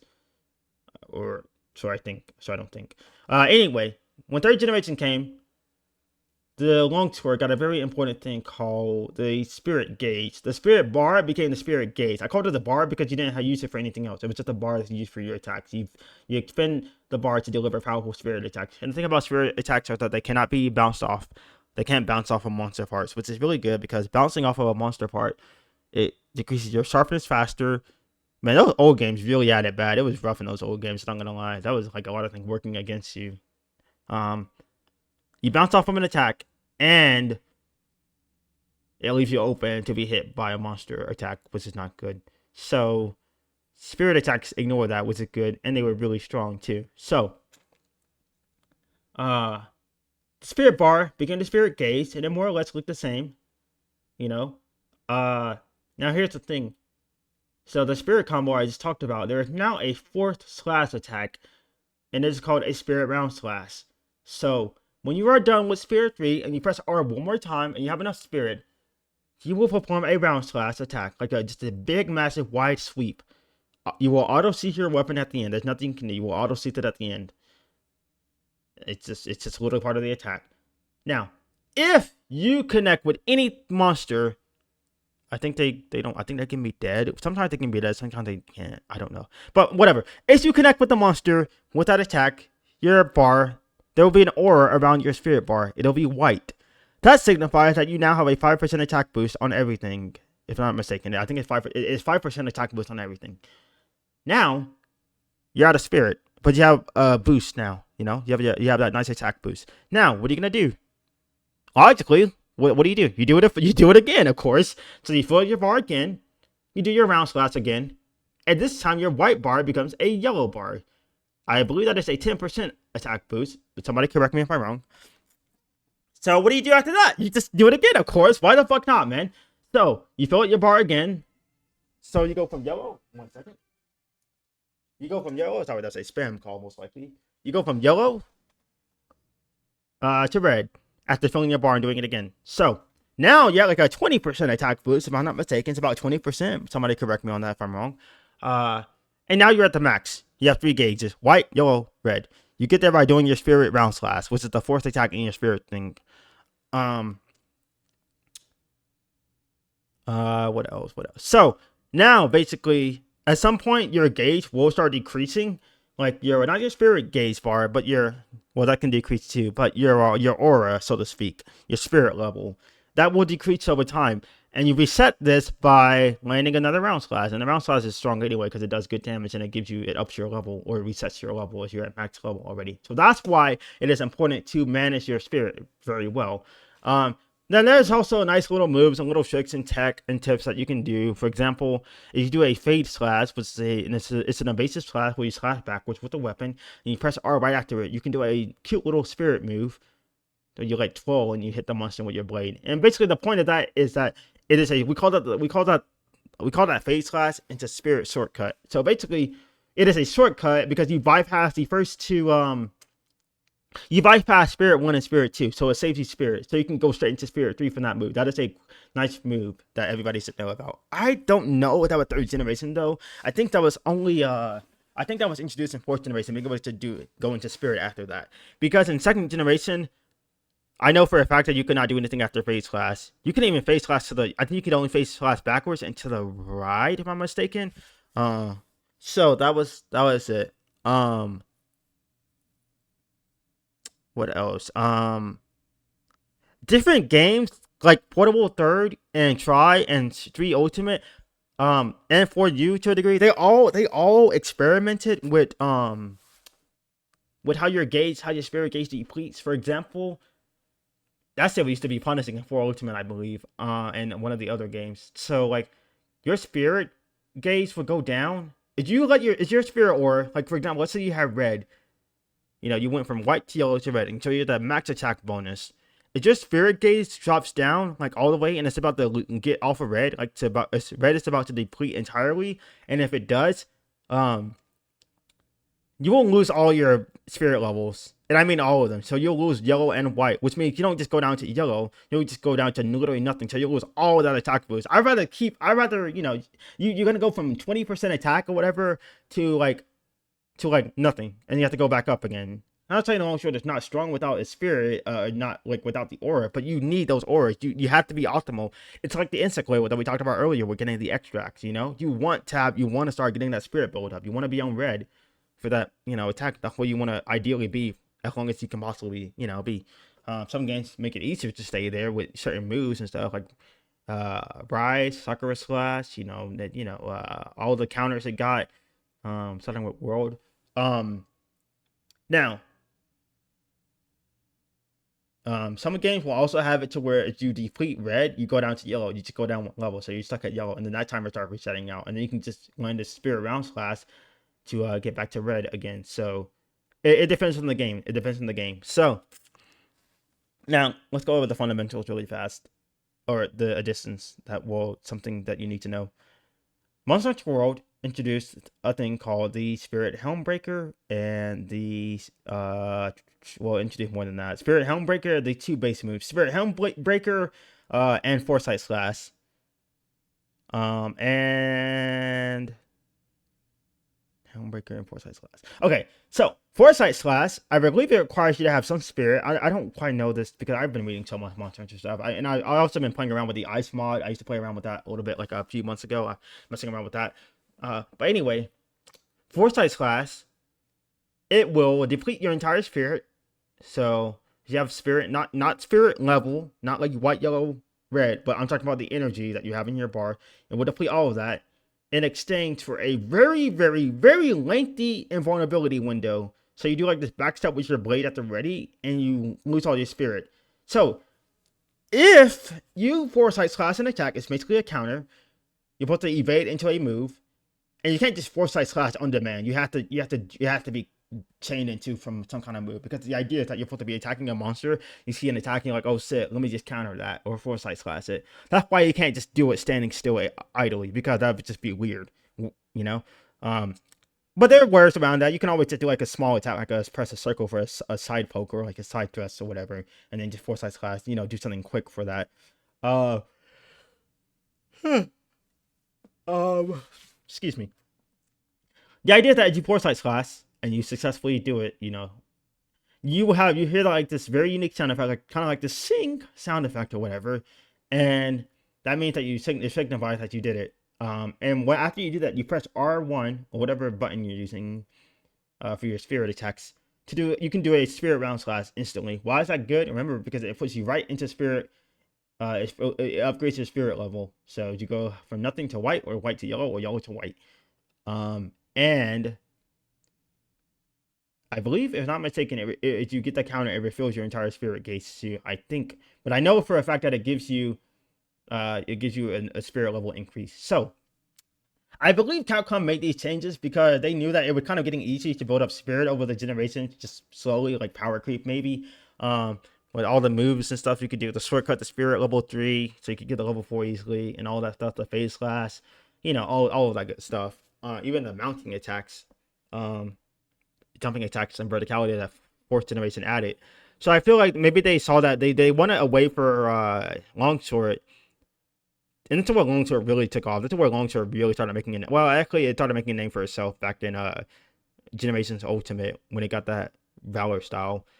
And even Generation a couple years prior, when it had that counter, that was like the beginning of the end for longsword. I'm kidding, but it was definitely the start of his counter heavy playstyle, his technical playstyle. It is more technical than it looks, which is really interesting, because it's an example of a weapon that started out relatively simple, and it got technical. It really took off in terms of technicality. We saw a little bit of that with Generations Ultimate with the Valor style and the counter heaviness. Because the Capcom literally made that set way too strong. They know it, so people were gonna use it. So, and then World came out, and then we got that technical, like all the counter stuff you could do, all the routes to Spirit Round Slash that you could take, just etc. Many different ways to build your spirit bar. But anyway, you have now we have Helmbreaker. So, at any point, as you have a spirit level, you have to have a level, not energy. You need to have a level. If you do an attack I think you can't just do this off rip. I think you got to. I think you have to actually do an attack. Well, maybe you can. Um, I think you can just do it idly. But anyway, you can press R1 and triangle or R2 and triangle, whatever platform you're playing on. To thrust your sword. Right, you thrust your sword, and you'll hear like a unique sound effect, to like another sing sound effect. And you need a spirit level. Okay, a spirit level, not energy. But you thrust your sword into the monster, and if it connects, you kick off of your sword. You basically kick off of your sword and jump into the air. You kick off with the monster or whatever. You jump up and it sends you into the air if it connects. And in the air, ideally, you're supposed to press R2 or RT, or whatever platform you're playing on, and you swing your sword down. You swing it straight down, not punch down like into this, but like slash. You basically slash forward at the air, like slash downward in the air, whatever. Sorry, I'm saying this terribly wrong. It is a straight line down. That is all. Not You don't like grind into the ground. You just slash it down, like cut down in front of you. Like it's just splitting something in half right in front of you. It's called the Spirit Helmbreaker. What this does is it delivers a very strong attack, a multi-hitting attack, very strong. But it costs you a spirit level. So it is a high risk, high reward, I would say, because sometimes monsters might move out of the way, and if you slash and you hit nothing, well, you just lose your spirit level, So, ideally, because you do so much damage with the move, you actually want to do this move when you're on red spirit, so that you can get the most damage from it, because it scales based on what level of spirit you have when you use it. So red being the max, you want to use it while you have red spirit, which is a level 3 spirit basically. So you do that for a certain ton of damage, and then you can just go back into your general gameplay loop. So you can always build a little bit of spirit, foresight slash to get back to red. I'm sorry, foresight slash to fill up your spirit, and then round slash as you get the counter, and then you go into Helmbreaker. So yeah, that was a pretty common thing. Iceborne added the biggest counter moves of my life I've seen was this EI slash. Well, EI slash is not really a counter, but if you don't know what the EI stance is, it is there's a long sword of very heavily based off of samurai influence, obviously off the style of EI, which is a counter heavy style, where you wait for your opponent to make a misstep or whatever. You act on is a reaction based playstyle, I guess you could say. So I'll talk about the EI slash later, but we're here for the spirit EI slash. So basically, this is a move added in Iceborne. You have to attack, for this to happen, just like with the spirit, with the foresight slash. And basically, what you do is you attack and you go into the special stance where you start to slowly sheath your weapon. And at any point during this process of slowly sheathing your weapon, if a monster is about to attack you, you can press R, whatever button you use for spirit. I'm going to say R. You can start saying R as a general template. You can press R to slash at that monster's attack. Basically, you're supposed to wait until the last second until you're about to get hit and press R to effectively counter the monster. And when you do that, you will slide by the monster without taking any damage. You'll do like this really cool, stylish, like simple, like it's over in one slice kind of move. Very samurai-esque.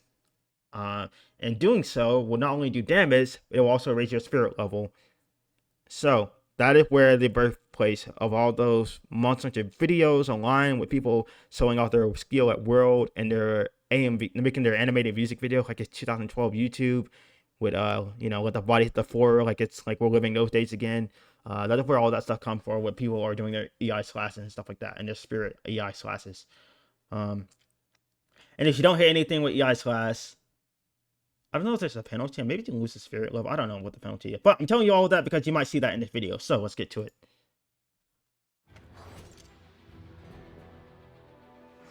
Kind of trembling. All right, so right there, did you see that? That's exactly why I'm glad I told you that before, because I knew they were gonna show that. So it is a staple of the longsword. Right there, this is a spirit EI slash right here. See, he sees the blade right here. That's the stance I'm talking about. So at any point, if I was a monster and I was right here and I had my claw like right like about to hit him right here, if I like did like this, like let's say I'm like my arm is right here and I'm about to swipe down, like just a quick swipe. I can't do it with my mouse really fast because my sensitivity. But if let's say I'm swiping down like right here, at any point this character can press R to slash, and as long as it's right after he's about to be hit, he will not take any damage, and he will hit me, and I will take damage, and he'll go up a spirit level, which is great. So that is why.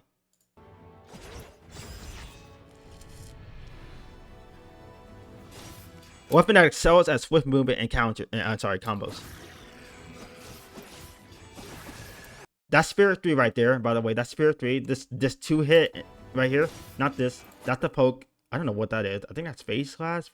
Like a new Spirit Slash to the side. Nope, that's definitely Spirit. This right here that you're about to see, the next move is going to be Spirit level 3. Not Spirit level 3, but Spirit Attack 3. Spirit Blade 3. 1, 2, 3. Yeah, that right there. And that's Round Slash. So that Round Slash that he's doing right there, that is what you use to level up your Spirit bar traditionally. That's a poke. That's a classic move.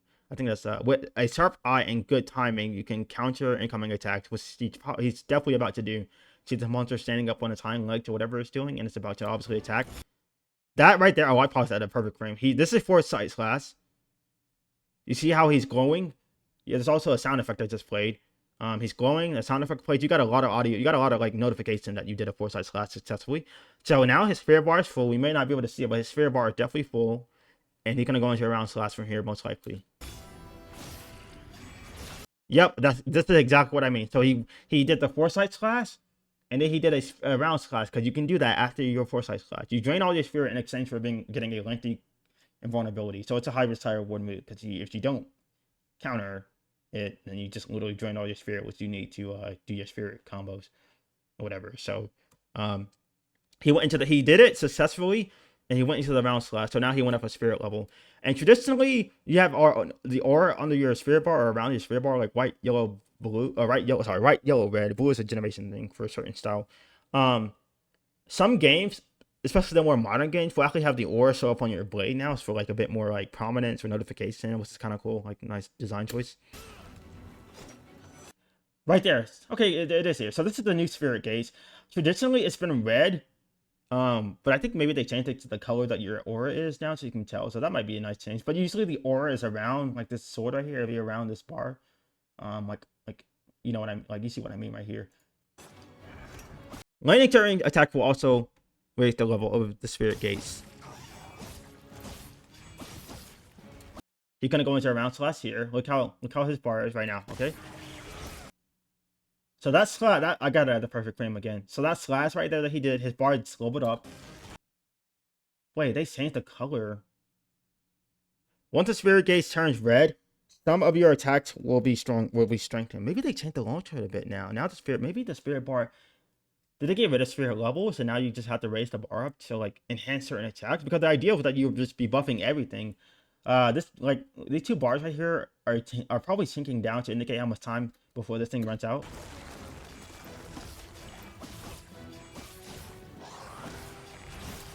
There we go. There's red. There's red. So he was that yellow. Oh, I love the like flowing animation, the flowing like lightning or whatever energy. That's good. That's good. Okay, so it is red. All right.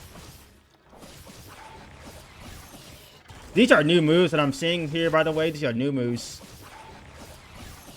Like that is fluid as fuck.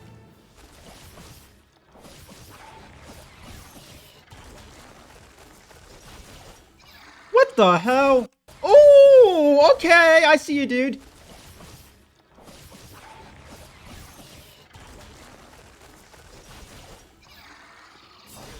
Oh man, it's beautiful. Woo! Get that foresight. Okay, wait. Okay. Well, okay. You're going too fast. You're going too fast. I want to pace the video. I'm pacing the video.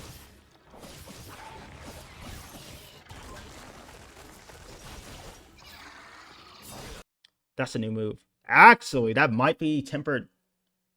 That might be tempered spirit slash. I don't know what that is. It might be tempered spirit slash rise, perhaps. Maybe something from Frontier. I'm not sure. That's another. Okay, this is EI slash right here. This is a spirit EI slash. If you get it correctly, you see how you flash. Right now he's gonna flash, right? He's gonna gain. We won't see it, but he will gain a spirit level, even though they're not displaying the spirit bar anymore. He will rise a level now because he got this. He got it successfully because he essentially parried this monster's mud projectile attack. So he gonna slash right there. That slash right there. He slashed, and he gets the spirit level. And the monster topple. This is what he did. They didn't show us the kickoff, But this is what the Helmbreaker looks like. So you have your sword back like this. Literally reminded me of Frieza killing Trunks. I'm sorry, Trunks killing Frieza. Um, what the fuck was I saying? Trunks killing. I just saw the video again today. I watched the Nicktoons edit today just for fun. But yeah, you slash down on the monster and it drains your spirit level in exchange for it being a pretty strong attack. So right there, that slash that you saw, you heard the sound effect, you saw it and everything. What the? What is this? What is he chopping up? Is that the animation of the Spirit Helmbreaker? Oh my god, I'm so lost.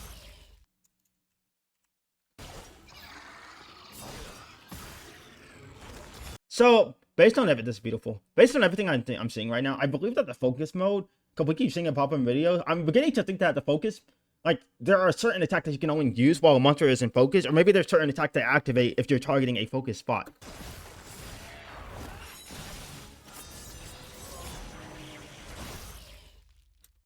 Beautiful. Long sword looking as flashy as ever. All right, almost done. Now we have Charge Blade. So, Charge Blade is a very technical weapon, introduced in the 4th generation.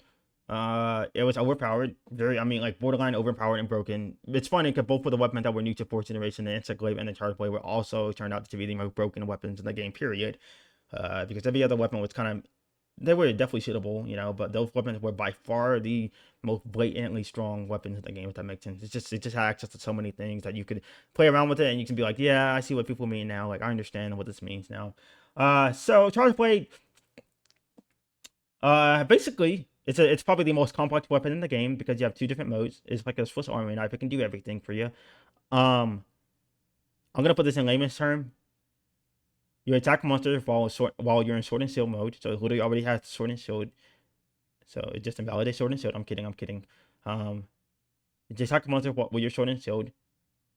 You fill up energy, right? You store this energy in the form of files. Usually 5 files. You attack monster, your file bar goes yellow and then it goes red. And that indicates how many files you can store up. Yellow is 3, 5 is red. You want to aim for 5 if possible so they can get all max in one charge up, because it takes like a second to do the animation of storing the files. You transform your sword and shield into an axe, and sometimes the animation looks beautiful. You take the axe and then you use special attacks that use up these files that you charged up while in sword and shield mode. That makes sense? Good, because that's kind of that simple. There are so many things to this weapon that I am not about to get into. I'm literally gonna have to have a fucking college class on how to use the Charge Blade. I'm not gonna talk about guard points. Basically, guard points are at certain points of your moves and animations with sword and shield, or even axe. You will have your shield out in front of you, and during this time, these small windows, you will automatically guard an attack. You can also take the files that you store up in sword mode while you're in sword. Yeah, I'm gonna call it sword mode while you're in sword mode. And you can basically use that to charge your shield. Basically, you swing your axe. When you're in axe mode and you have files stored up, you press A or circle, or whatever, to swing your axe and use up a file. You press it again to swing it for a different attack and use up another file. Then you press it one more time to lift the axe over your head and slam down. Not slam down per se, but just like slash downward, diagonally downward for an attack that uses files as well. The idea of these files is that they're used. Files have different effects. A lot of them are impact files, which are great. You kind of want impact files if you're playing like a general build, or like just a raw build, because impact files can stun monsters as they hit the head, on top of doing good damage. You can charge your shield by using your axe, and before you do your little downward slash, it's called a discharge, element discharge. You press R and you take all that power of your files, your remaining files, and you convert it into your shield. You basically empower your shield for a while, which is great because you can basically buff yourself on the fly. Now, when your shield is buff, a monster hits it, it will trigger a small little mini explosion sometimes that will do a little bit of stun damage, which is great because that helps you get to stun faster, and on top of doing damage. I've literally seen monsters break parts because they hit the shield, my powered up shield, and they flinch because I hit that threshold. Now, when you are in sword mode, you can also, when you're charging up, you can overcharge and just be locked into an animation, which you don't want to get. Monster Hunter World introduced a thing where you could overcharge your shield, not overcharge, you could charge up your energy that you gather while in sword mode, and instead of converting it, instead of storing it, you basically apply it to your fucking sword, which is bad. I thought that was so badass. So you apply that to your sword, and now your sword basically has the effects of your files. And you can have both running concurrently. So you can basically store your shield, you can store your files, empower your axe mode by going to axe mode, doing a discharge, but right before that, you convert it into a sword and shield by pressing R. So now your shield is powered up with all the energy of your files.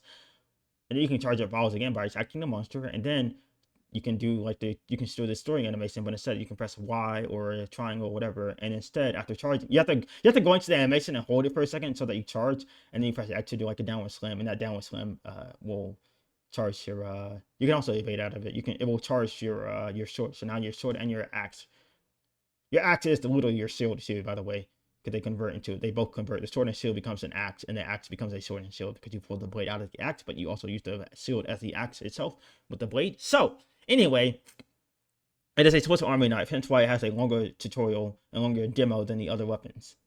So I hope that clears it up. There's so much to that fucking weapon, by the way. I'm not even going to talk about the aerial stuff or the ultra elemental discharge, which is where you swing your axe around you, and then you literally slam it, and it creates this massive shockwave in front of you. That's beautiful, by the way. I am going to say one thing, though, is that Monster Hunter Generations nerfed the charge blade because it was outperforming like crazy in 4 Ultimate. So they basically gutted a lot of the files. It was still usable in Generations, and I still enjoy it. But the way they handled the files, instead of getting this beautiful shockwave, which later games reintroduced like World and Onward, you got this just poopy explosion just like right in front of you. It's just a little explosion, and it wasn't even that big. It's whatever. But I mean, it did have hunter arts and stuff like that, which they were okay. But anyway, we might see what I call the chainsaw mode here. Basically, I call that chainsaw mode is because you can, when you are, how do you do this? How do you do this? How do you do this? I don't know how you did it in Iceborne, but basically you can have your chainsaw. I said basically twice. You can basically turn your axe into like a spinning. You can basically spin the blade on your axe and turn it into a fucking chainsaw, which is badass. It sounds cool, and it does multi-hits when it rips into monsters and stuff like that. So I'm gonna sit back and let this play for itself. This weapon is slowly getting back to its former glory days, especially with Iceborne, where we saw like the old charge blade with its strength and stuff. It was pretty strong in that game, I would say. So, but this is a good weapon. If you like complexity, this is a great weapon. If you want to like learn the game to a degree, this is really good because it does give you purpose. You charge up energy, and then you only sit in axe mode. But you can take that in it. What the fuck am I doing? What is that? You can take this axe mode. I didn't mean to click that. You can take this energy or axe mode and do all kinds of things together in tandem with the sword and shield. So. That move right there, that's what you use. That's what you ideally use to charge. Is a charge slash in sword mode. You charge up the slash and you do it, and it's good for building up energy files. That's the sword and axe mode that we just saw. This is a beautiful outfit he has on. A very beautiful outfit. A versatile weapon that can morph between 2 different modes. See, now she's transforming it into an axe. See, now it's a beautiful look. These graphics and this design looks amazing. The crest, it's like webbing.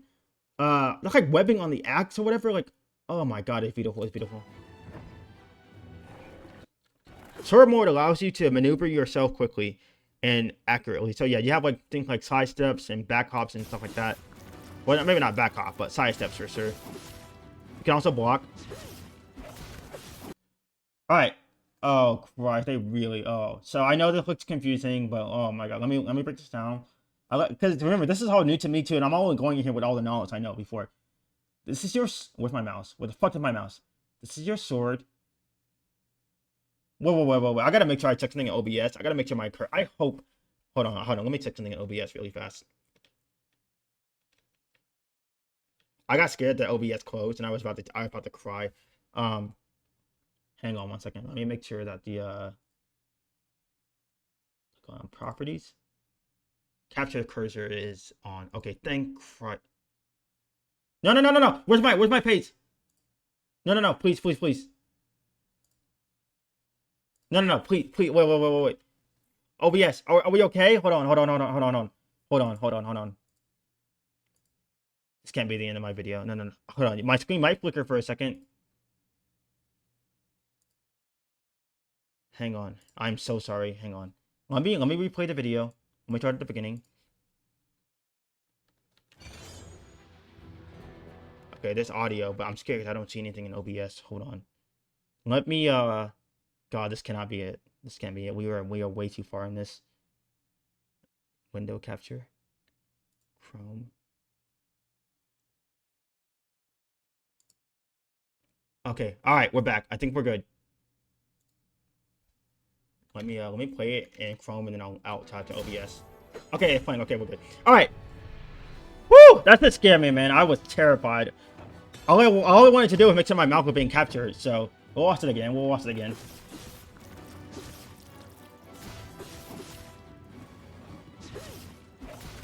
All right. So don't be scared. I'll walk you through this.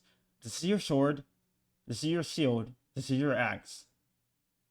You can charge your sword, so you can go into that. So you can charge your sword so that your sword has the effects of your files. You can charge your axe so that you can charge your sword so that your sword has the effects of your files. You can charge your shield so that when you block, you have a stronger. You basically have a stronger shield, and you can block attacks with less knockback and less chip damage, all that good stuff. And it does like a mini explosion. And I believe this is gonna be for the chainsaw. They call it spinning axe or chainsaw, whatever you want to call it. I can see that we have 1, 2, 3, 4, 5. We have literally your files. So when you charge up your sword, when you attack with your sword, you will eventually charge up these things. And you have a move called the charge slash that you do with your sword to charge these files. So you charge these up, and you store them, and then you transform into axe mode to use these files.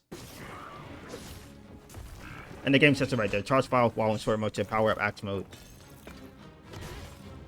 So right now, see what she did right here.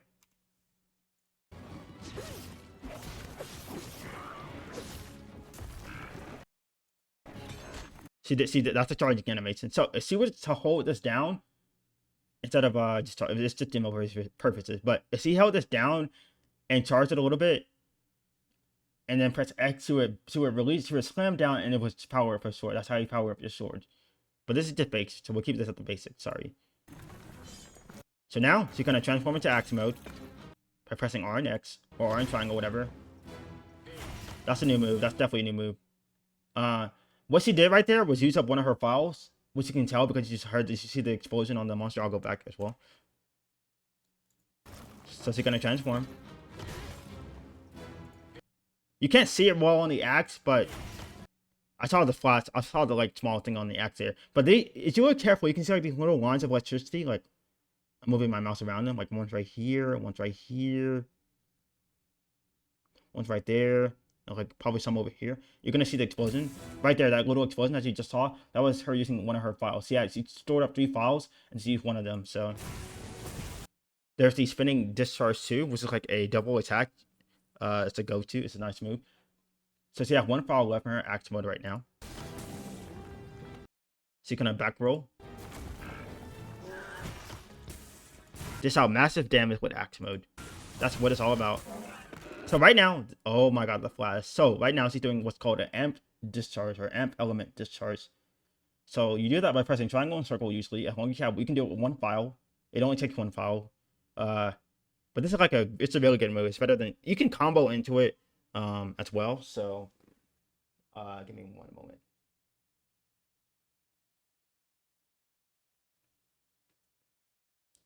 Sorry. You can combo into. I had to make sure there was nothing nothing important I missed because I've been on this video for a solid 2 hours.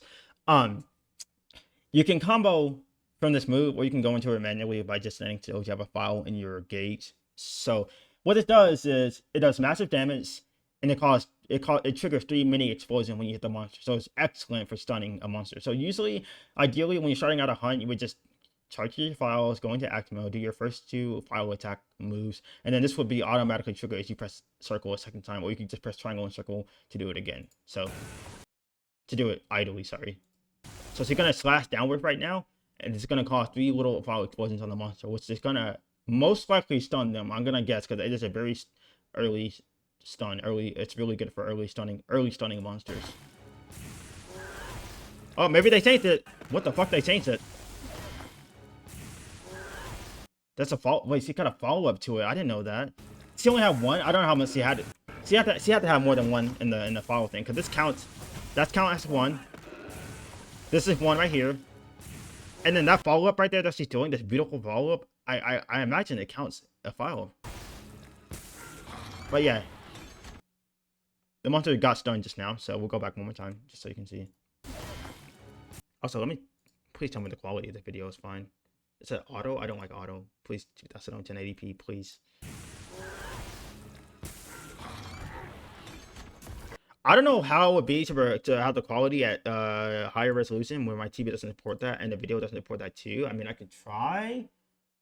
Like, I put this at 2K, but I don't. My TV doesn't even support that, so I won't even notice it. Same thing with this.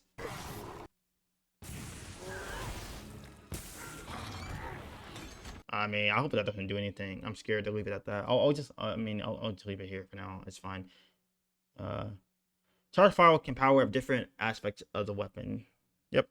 So right now she's charging her files. So it says charge file can power up different aspects of the weapon. So that means the shield can be powered up, the axe, and the sword. Which is why you see all of this right here. So don't be scared. The weapon is a complex weapon, but like once you get the basics down, the fundamentals down, you start doing like what do you want to get powered up, you know, you're kind of good from there. So what she did right there is she transferred all of her files, and she transferred all of them. So that means you're gonna get the max shield effect for at least the longest time, until she have to do it again later. She was going to go for element discharge, but she basically transitioned all her files. And this is just basic knowledge of the weapon too. Once you play with it, she transitioned all her files. She took all that energy of that downward swing or whatever, and she basically transferred it into her shield to power up her shield. So she morphed back into shield. So her shield is right there, and now her shield is glowing this color, signifying that it is powered up. Right here, this is where's my mouse? Fucking hell! I'm trying to explain something. Right here, she decided to go into the animation of charging up her files. See that? She has files. See, her shield is also powered up. I don't think you need to have your shield power up for your sword to have the effect, perhaps. That's something you can learn in game, though. Right here, she's going to this animation of charging up her files. And she's actually holding the animation down so that she can go into the sword power up. So right here, in a second, if they haven't changed it, which I assume they haven't, she's going to slam her sword down, and her sword is going to start glowing, signifying that it's powered up. Which she did just that. So now her sword, as you can see, they both flash blue, meaning they're both powered up now. So the charge blade has really become something else of a weapon. Like all the weapons can kind of buff themselves. What the fuck is that? What is that? It's just like targeting, like the crouch walking. I like it. I like it.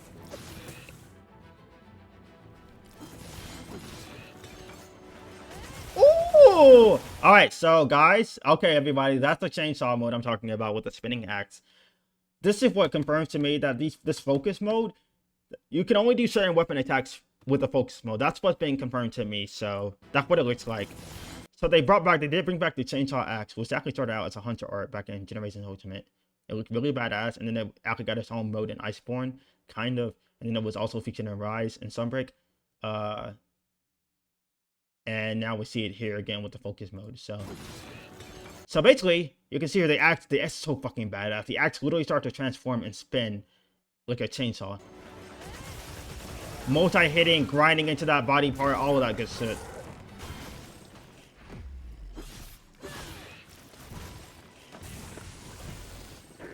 What was that? Oh my god, oh wait, just a follow explosion, okay. So that, oh no, wait. So, right here, see that that's called the OP, or super amped elemental discharge. I think, or let's call it ultimate discharge. So, basically, you swing the axe back behind you. See, now it's behind her, and she's gonna take it, and she's gonna slam it down, and it's gonna create a shockwave of sorts. I literally thought that whatever this, I don't know what this is. I thought that this was a fucking map or something, or like part of the display, but I think it's just like a rock. It's just a rock pillar. I mean, there's one right here too. What she's gonna do now is slam her axe down. It's gonna release everything. It's gonna release everything. Sometimes, excuse me. Sometimes it does not release a sometimes it does not give up your red shield effect, which is great because you want to keep that red shield. Sometimes it does. I gotta double check that. But it basically, it does really, it gives it all the rest of her files. So, and the more files you have, the stronger this thing will be. And I'm kind of a little disappointed here because the shockwave isn't as big as I thought it would be. Granted, she might only have one file in there right now, but usually you get like this nice big shockwave compared to it's better than Generations Poopy Explosion, but this is okay for a start. Yeah, maybe she only had one file in there, so charge plate looks great though. All right, we're finally on the last weapon. This weapon right here, everybody. It's also one of my favorite weapons, the bunk. It's a bunk. You like bunking monsters? I like bunking monsters. We all like bunking monsters. I have nothing but respect for hammer mains. I find them simple. I like their company. I enjoy what they do. They are trying to make an honest living. That is all. They see the monster head, they bunk. That is their only purpose. They are fine with that being their purpose. They are content with that, and I am not anyone to stand in their way. I will support them even. I love bunking. I love seeing the monster get stunned, and people will just take out all their aggression just by whacking it in the face 1,000 times. That is the point of the hammer. Now, the hammer has been here since day one. It was in Monster Hunter 1. It started all the way back there. So it's been here in all the games. I think it was in 3 or try. I don't know. I have to double check that because I tried to remove those weapons like I said earlier. Um, the hammer is very simple. In Monster Hunter 1, it was so fucking simple. It hurt. It had a ground pound, a triple pound. You press triangle 3 times. You do like a 1 pound on the ground. You just slam your hammer down. Slam it down again. And slam it down again. That was it. Circle. Oh wait, Monster Hunter 1 didn't have button controls. It had the horrible right analog stick controls. But I played modded, like, so I had a pass that helped with the controls, a control fix. Anyway, yeah, the triple pound. Your other attack was a side pound, which is it just go back into triple pound, or substitute one of the triple pounds. So you don't have to go triangle, triangle, triangle, go circle, triangle, triangle. But that was it. And you had one more thing, a charge button. You hold down R1, whatever, to charge your hammer. You only had 2 moves. You charge it up, you wait for your character to flash, you do a super pound. You just pound the ground hard. That's it. You also have a thing called a spin to win. So you are charging and you move. Well, if you let go charge while you're moving, you will do a spin. And if you don't press the button, at the right time while you're spinning, you will just stumble with the hammer and be left wide open for a little bit. So I would literally just pound, pound, pound, sometimes spin, and I would do the super. I would just literally walk around charging and then just hit the monster with a super pound. And that's it. It's so monotonously boring and simple. I got sick of it, but I still played it anyway because I like the simplicity of it. I'm not trying to overcomplicate things in the first generation of games. So, let me think. The hammer has gotten better. It's always been a relatively simple weapon, but it has gotten new moves. For example, second generation actually didn't change the moves at all. The hammer still had the same moves, believe it or not. You know what it did change? Though it added one very, very important feature: the ability to stun monsters, because stun did not exist until second generation. So now the hammer had incentive for going for the head, not just hit zone reason, but now it actually had incentive for aiming for the head to stun. Bunk a monster right between the eyes, they get stunned, so that you create a topple, which means you can get more damage in, not just you, but also your teammates if you're hunting with them. So, later on throughout the game, some hammer would get a beautiful thing called a not multi-charge, but like the charge got different levels. So, level 1 charge was a simple, you just swing the hammer forward a little bit, nothing special. Level 2, however, was a nice uppercut with like a little step forward, so it had a little bit of range, which is it's a sexy uppercut with the hammer. Level 3 is your super pound. And remember, when you get the level 3 charge, you can always move around to do your spin to win. And when you do enough spins, you get a thing. When you're spinning, after your third spin or whatever, fourth spin, and you press X or whatever, or triangle, whatever you're playing on, sorry, you would do a thing called a golf swing. And when you hit the monster, it's literally a golf swing. You swing it like it's a fucking golf club. And it does good damage and all that good stuff. Now, the super pound, the simple pound, it got changed later to be a pound, and then golf swing. So that's what it was. Now, that basically covers most of the hammer. There's some small things I'm leaving out here and there, but that's the hammer for you. It can't cut tails, but it's just there to bunk. That's all. It's a very simple weapon. It's simply deceptive too, because later, And Monster Hunter World, like every weapon, it got fundamental changes. You still had your uppercut, your level 2 uppercut. You still had your spin to win. But now you had aerial moves. For example, if you're running down a slope and you charge your hammer and you let go, you will do you basically become like a Sonic, literally become Sonic in the air, whatever, just spinning, doing these constant revolutions and hitting with the hammer. Not spinning horizontally, but just the vertical spins, basically turning yourself into a fucking yo-yo in the air. Or not a yo-yo, but you know what I mean. What else? The side smash, mostly a slept-on move for generations now. It got a thing called a Big Bang combo. No, not Big Bang attack like Vegeta, but Big Bang combo. So basically, ideally you want to use it when a monster is down, or if you know they're about to be stunned, and you can continue it. You side smash, you press circle again, you slam your hammer down, you press circle again, you slam it down again, you press circle again, you slam it down again, you press circle one more time. I might be actually going to one move ahead, might have one extra slam, or might have one extra less slam. You press circle a bunch of times, and every time you press circle, your hammer hits. And on the last hit, you spin your hammer a little bit, like around you, like some kind of wind up in a sense, and you do a couple of like a multi-hit slam. And the idea is that obviously it builds stun value because I hope you're hitting the head. I mean, sometimes you don't have access to the head though, so that's understandable. But you want to land this because if you miss a single slam, it's like a sequence. You have to hit each slam. If you miss any slam after that side smash, which is the start of it all, the attack will just stop. It just stops entirely. So you have to land everything if you want that beautiful slam at the end, which is ideal. It's a good combo. It does good damage. It's definitely pretty strong. You know, all that good stuff. It's optimal. You slam, you do big slam, and hopefully you get stun value.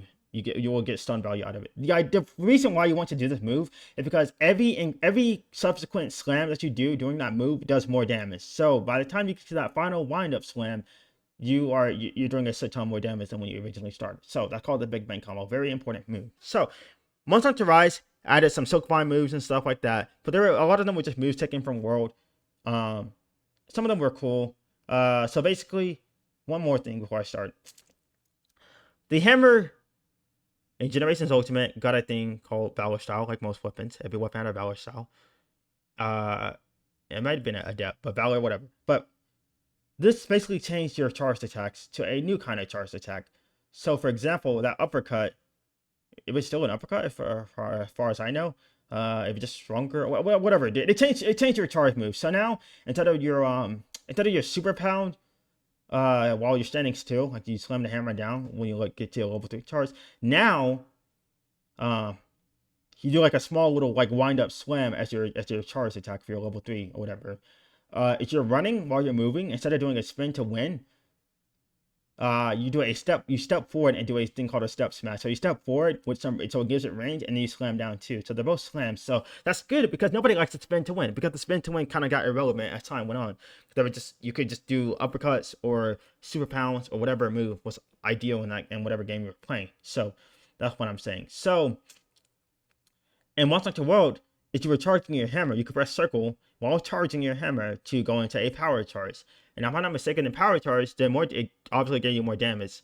But also changed your, if I'm not mistaken, it changed your hammer moves, perhaps? I think it changed the charge attack to your hammer moves. But the point is that regardless of what it did, Monster Hunter Rise brought back that kind of hammer charge for that kind of playstyle. They're called hammer style courage, whatever. And it basically gave you those old Valor moves that I just talked about with, the step smash and the wind up slam for your level 3 instead of the super pound. So let's see if that persists to this day. That hammer design looks awesome already. Oh, got some energy. Wait, you see, that's it. That looks badass. Yes. Okay. I like it. That's the super pound. It's bunk time. A blunt weapon with destructive power and good mobility. Yeah, that's the thing. You would think the hammer I forgot to mention this. How could I forget? You think the hammer would be very weighty, which it looks to be that way, but your character actually walks around fairly smooth with it. You can jump from ledges and do all that stuff, so it's actually not as slow as it looks. Because these Monster Hunter characters are not human. I don't fucking care what you say. They're not human. They have never been human. The shit that they're eating and stuff, they're not human. Right now, he's charging. Okay, they literally just did a fucking evade while charging. Interesting. Oh, I know what they're doing. So yeah, when you charge your hammer in Rise, for example, I think it applied in World 2, but when you're charging your hammer, even in Valor style back in Generation, but I think it cut your charging back to 1. So basically, if you're charging your hammer, you can press B or whatever your dodge button is to do a side step while you're charging. But I think you lose your charge. I'm not sure if that was the case in Valor. I have to go check play that game and check. But anyway, you can evade. You can basically evade while you're charging, which is nice. That is the super pound right there. That is your level 3. That's been the traditional level 3 for years. If you're not talking about Valor Hammer, whatever, we're not talking about the alternate style, which I like a lot more. But this has been what you would do in Monster Hunter 1 and all those other games. It's a nice super pound.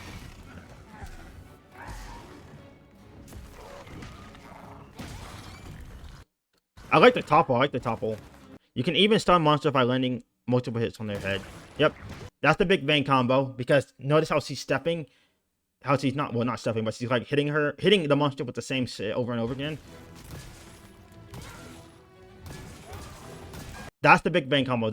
Those 3 hits that she just did, that was the entire big bang combo. So you have to land it. She did it's a single one, which means she landed the entire combo. So 1, 2, 3, 4, 5, 6, 7.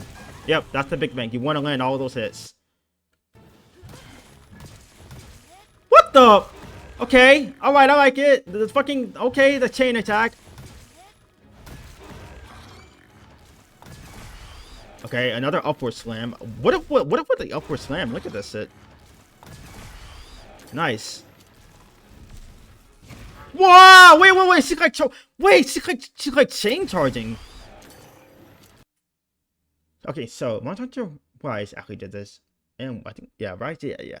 So if you did a level 1 charge, depending on your Swiss skills, you would go level 1, and so instead of, okay, traditionally you have to charge up your level, so you have to charge so you get to level 2, and charge so you get to level 3, you know. But Rise had a playstyle, an alternative playstyle that you, if you wanted to, you could, one of the Swiss skills that you could swap out, called Hammer Strength, Hammer Courage or whatever, which I liked a lot. So basically, it's a combo based hammer playstyle. So instead of charging up your levels, you charge level 1, right? And then you press R or whatever again to go into level 2, and then press it again to go into level 3. So that makes it very fluid and very easy. So 1, 2, 3, instead of having to charge up to level 3, you can eventually work towards level 3. So you go 1, press R again, and you're at level 2 already, and then press R again, you're level 3, instead of having to charge up to level 3. So hope that makes sense. That's what she's doing right now. It looks like she's like charging her hammer to swing it instead of having to charge it entirely. She's like I'm gonna call it chain charging. 1, 2, 3. Oh wait, just 1, 2. Yeah, that was crazy. The hammer is simple.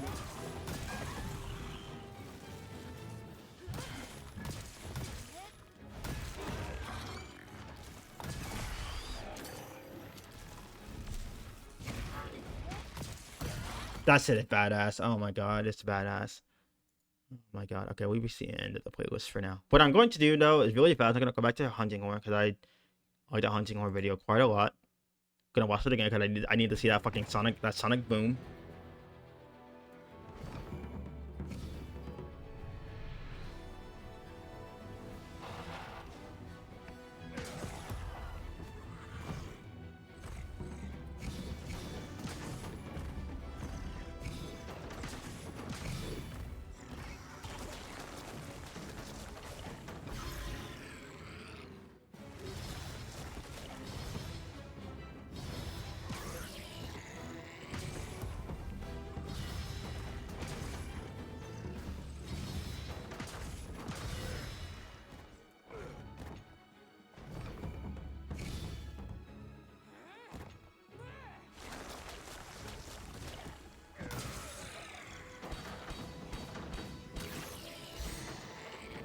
It's fucking beautiful. It's beautiful.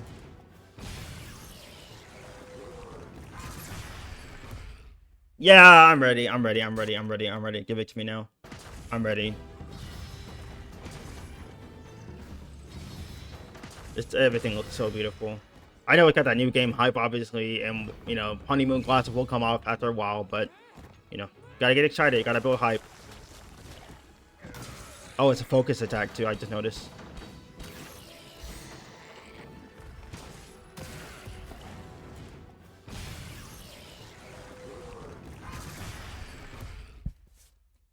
Yeah, it's over. Okay, so oh man, I'm gonna stop right there. I just want to say thank you so much. I am so excited. I think I'm most excited for a great sword.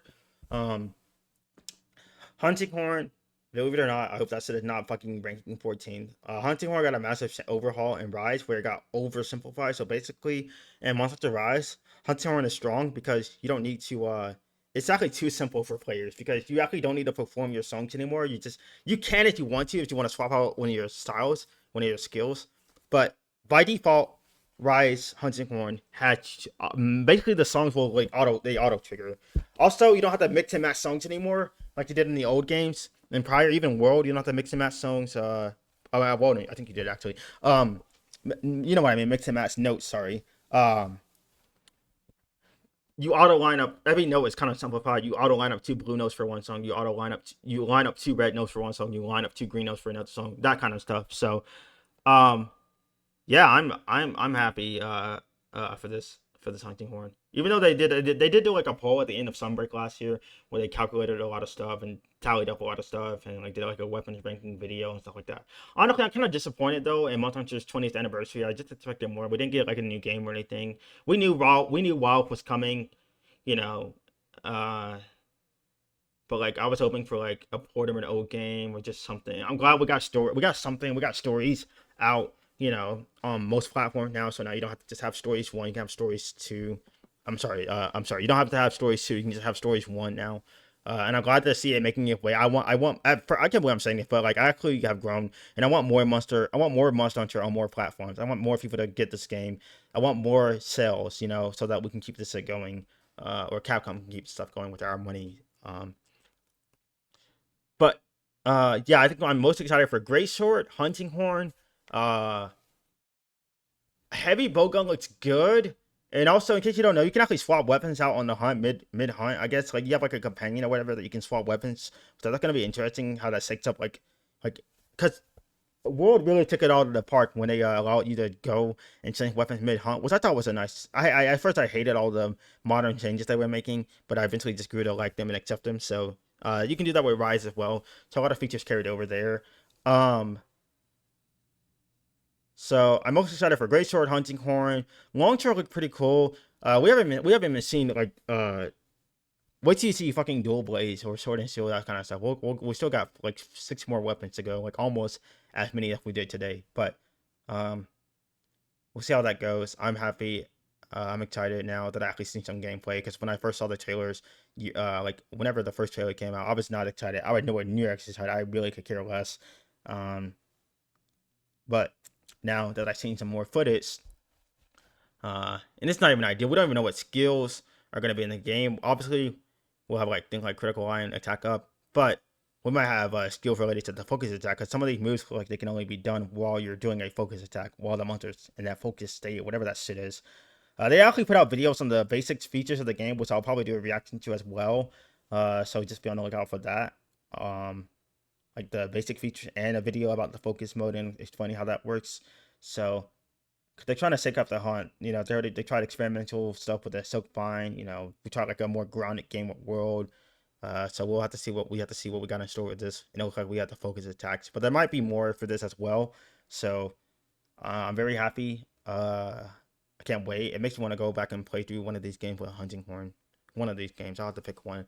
But um, that's about it for now. I just want to say thank you so much for watching. It has been a long video, and I talked a lot, but I appreciate anyone at least listening to this, and I will always see you all next time. And by next time, I mean very soon. So just take it easy until then. I'll have another video up soon. I have a bunch of Street Fighter stuff on my like folder on my drive that I just been like kind of deciding on what I'm gonna do with that. I could upload it. I've been wanting to upload it as well because I've been putting out a lot of Diablo stuff because I've been burning through that season and enjoying it. Already done with the battle pass and I already have my one of my characters. You saw the video and everything like that, and we're just trying to kill time until the new class comes out in October, early October. So you better expect there will be stuff on there soon as well. So with that being said, I want to say thank you so much again for watching one last time and take care.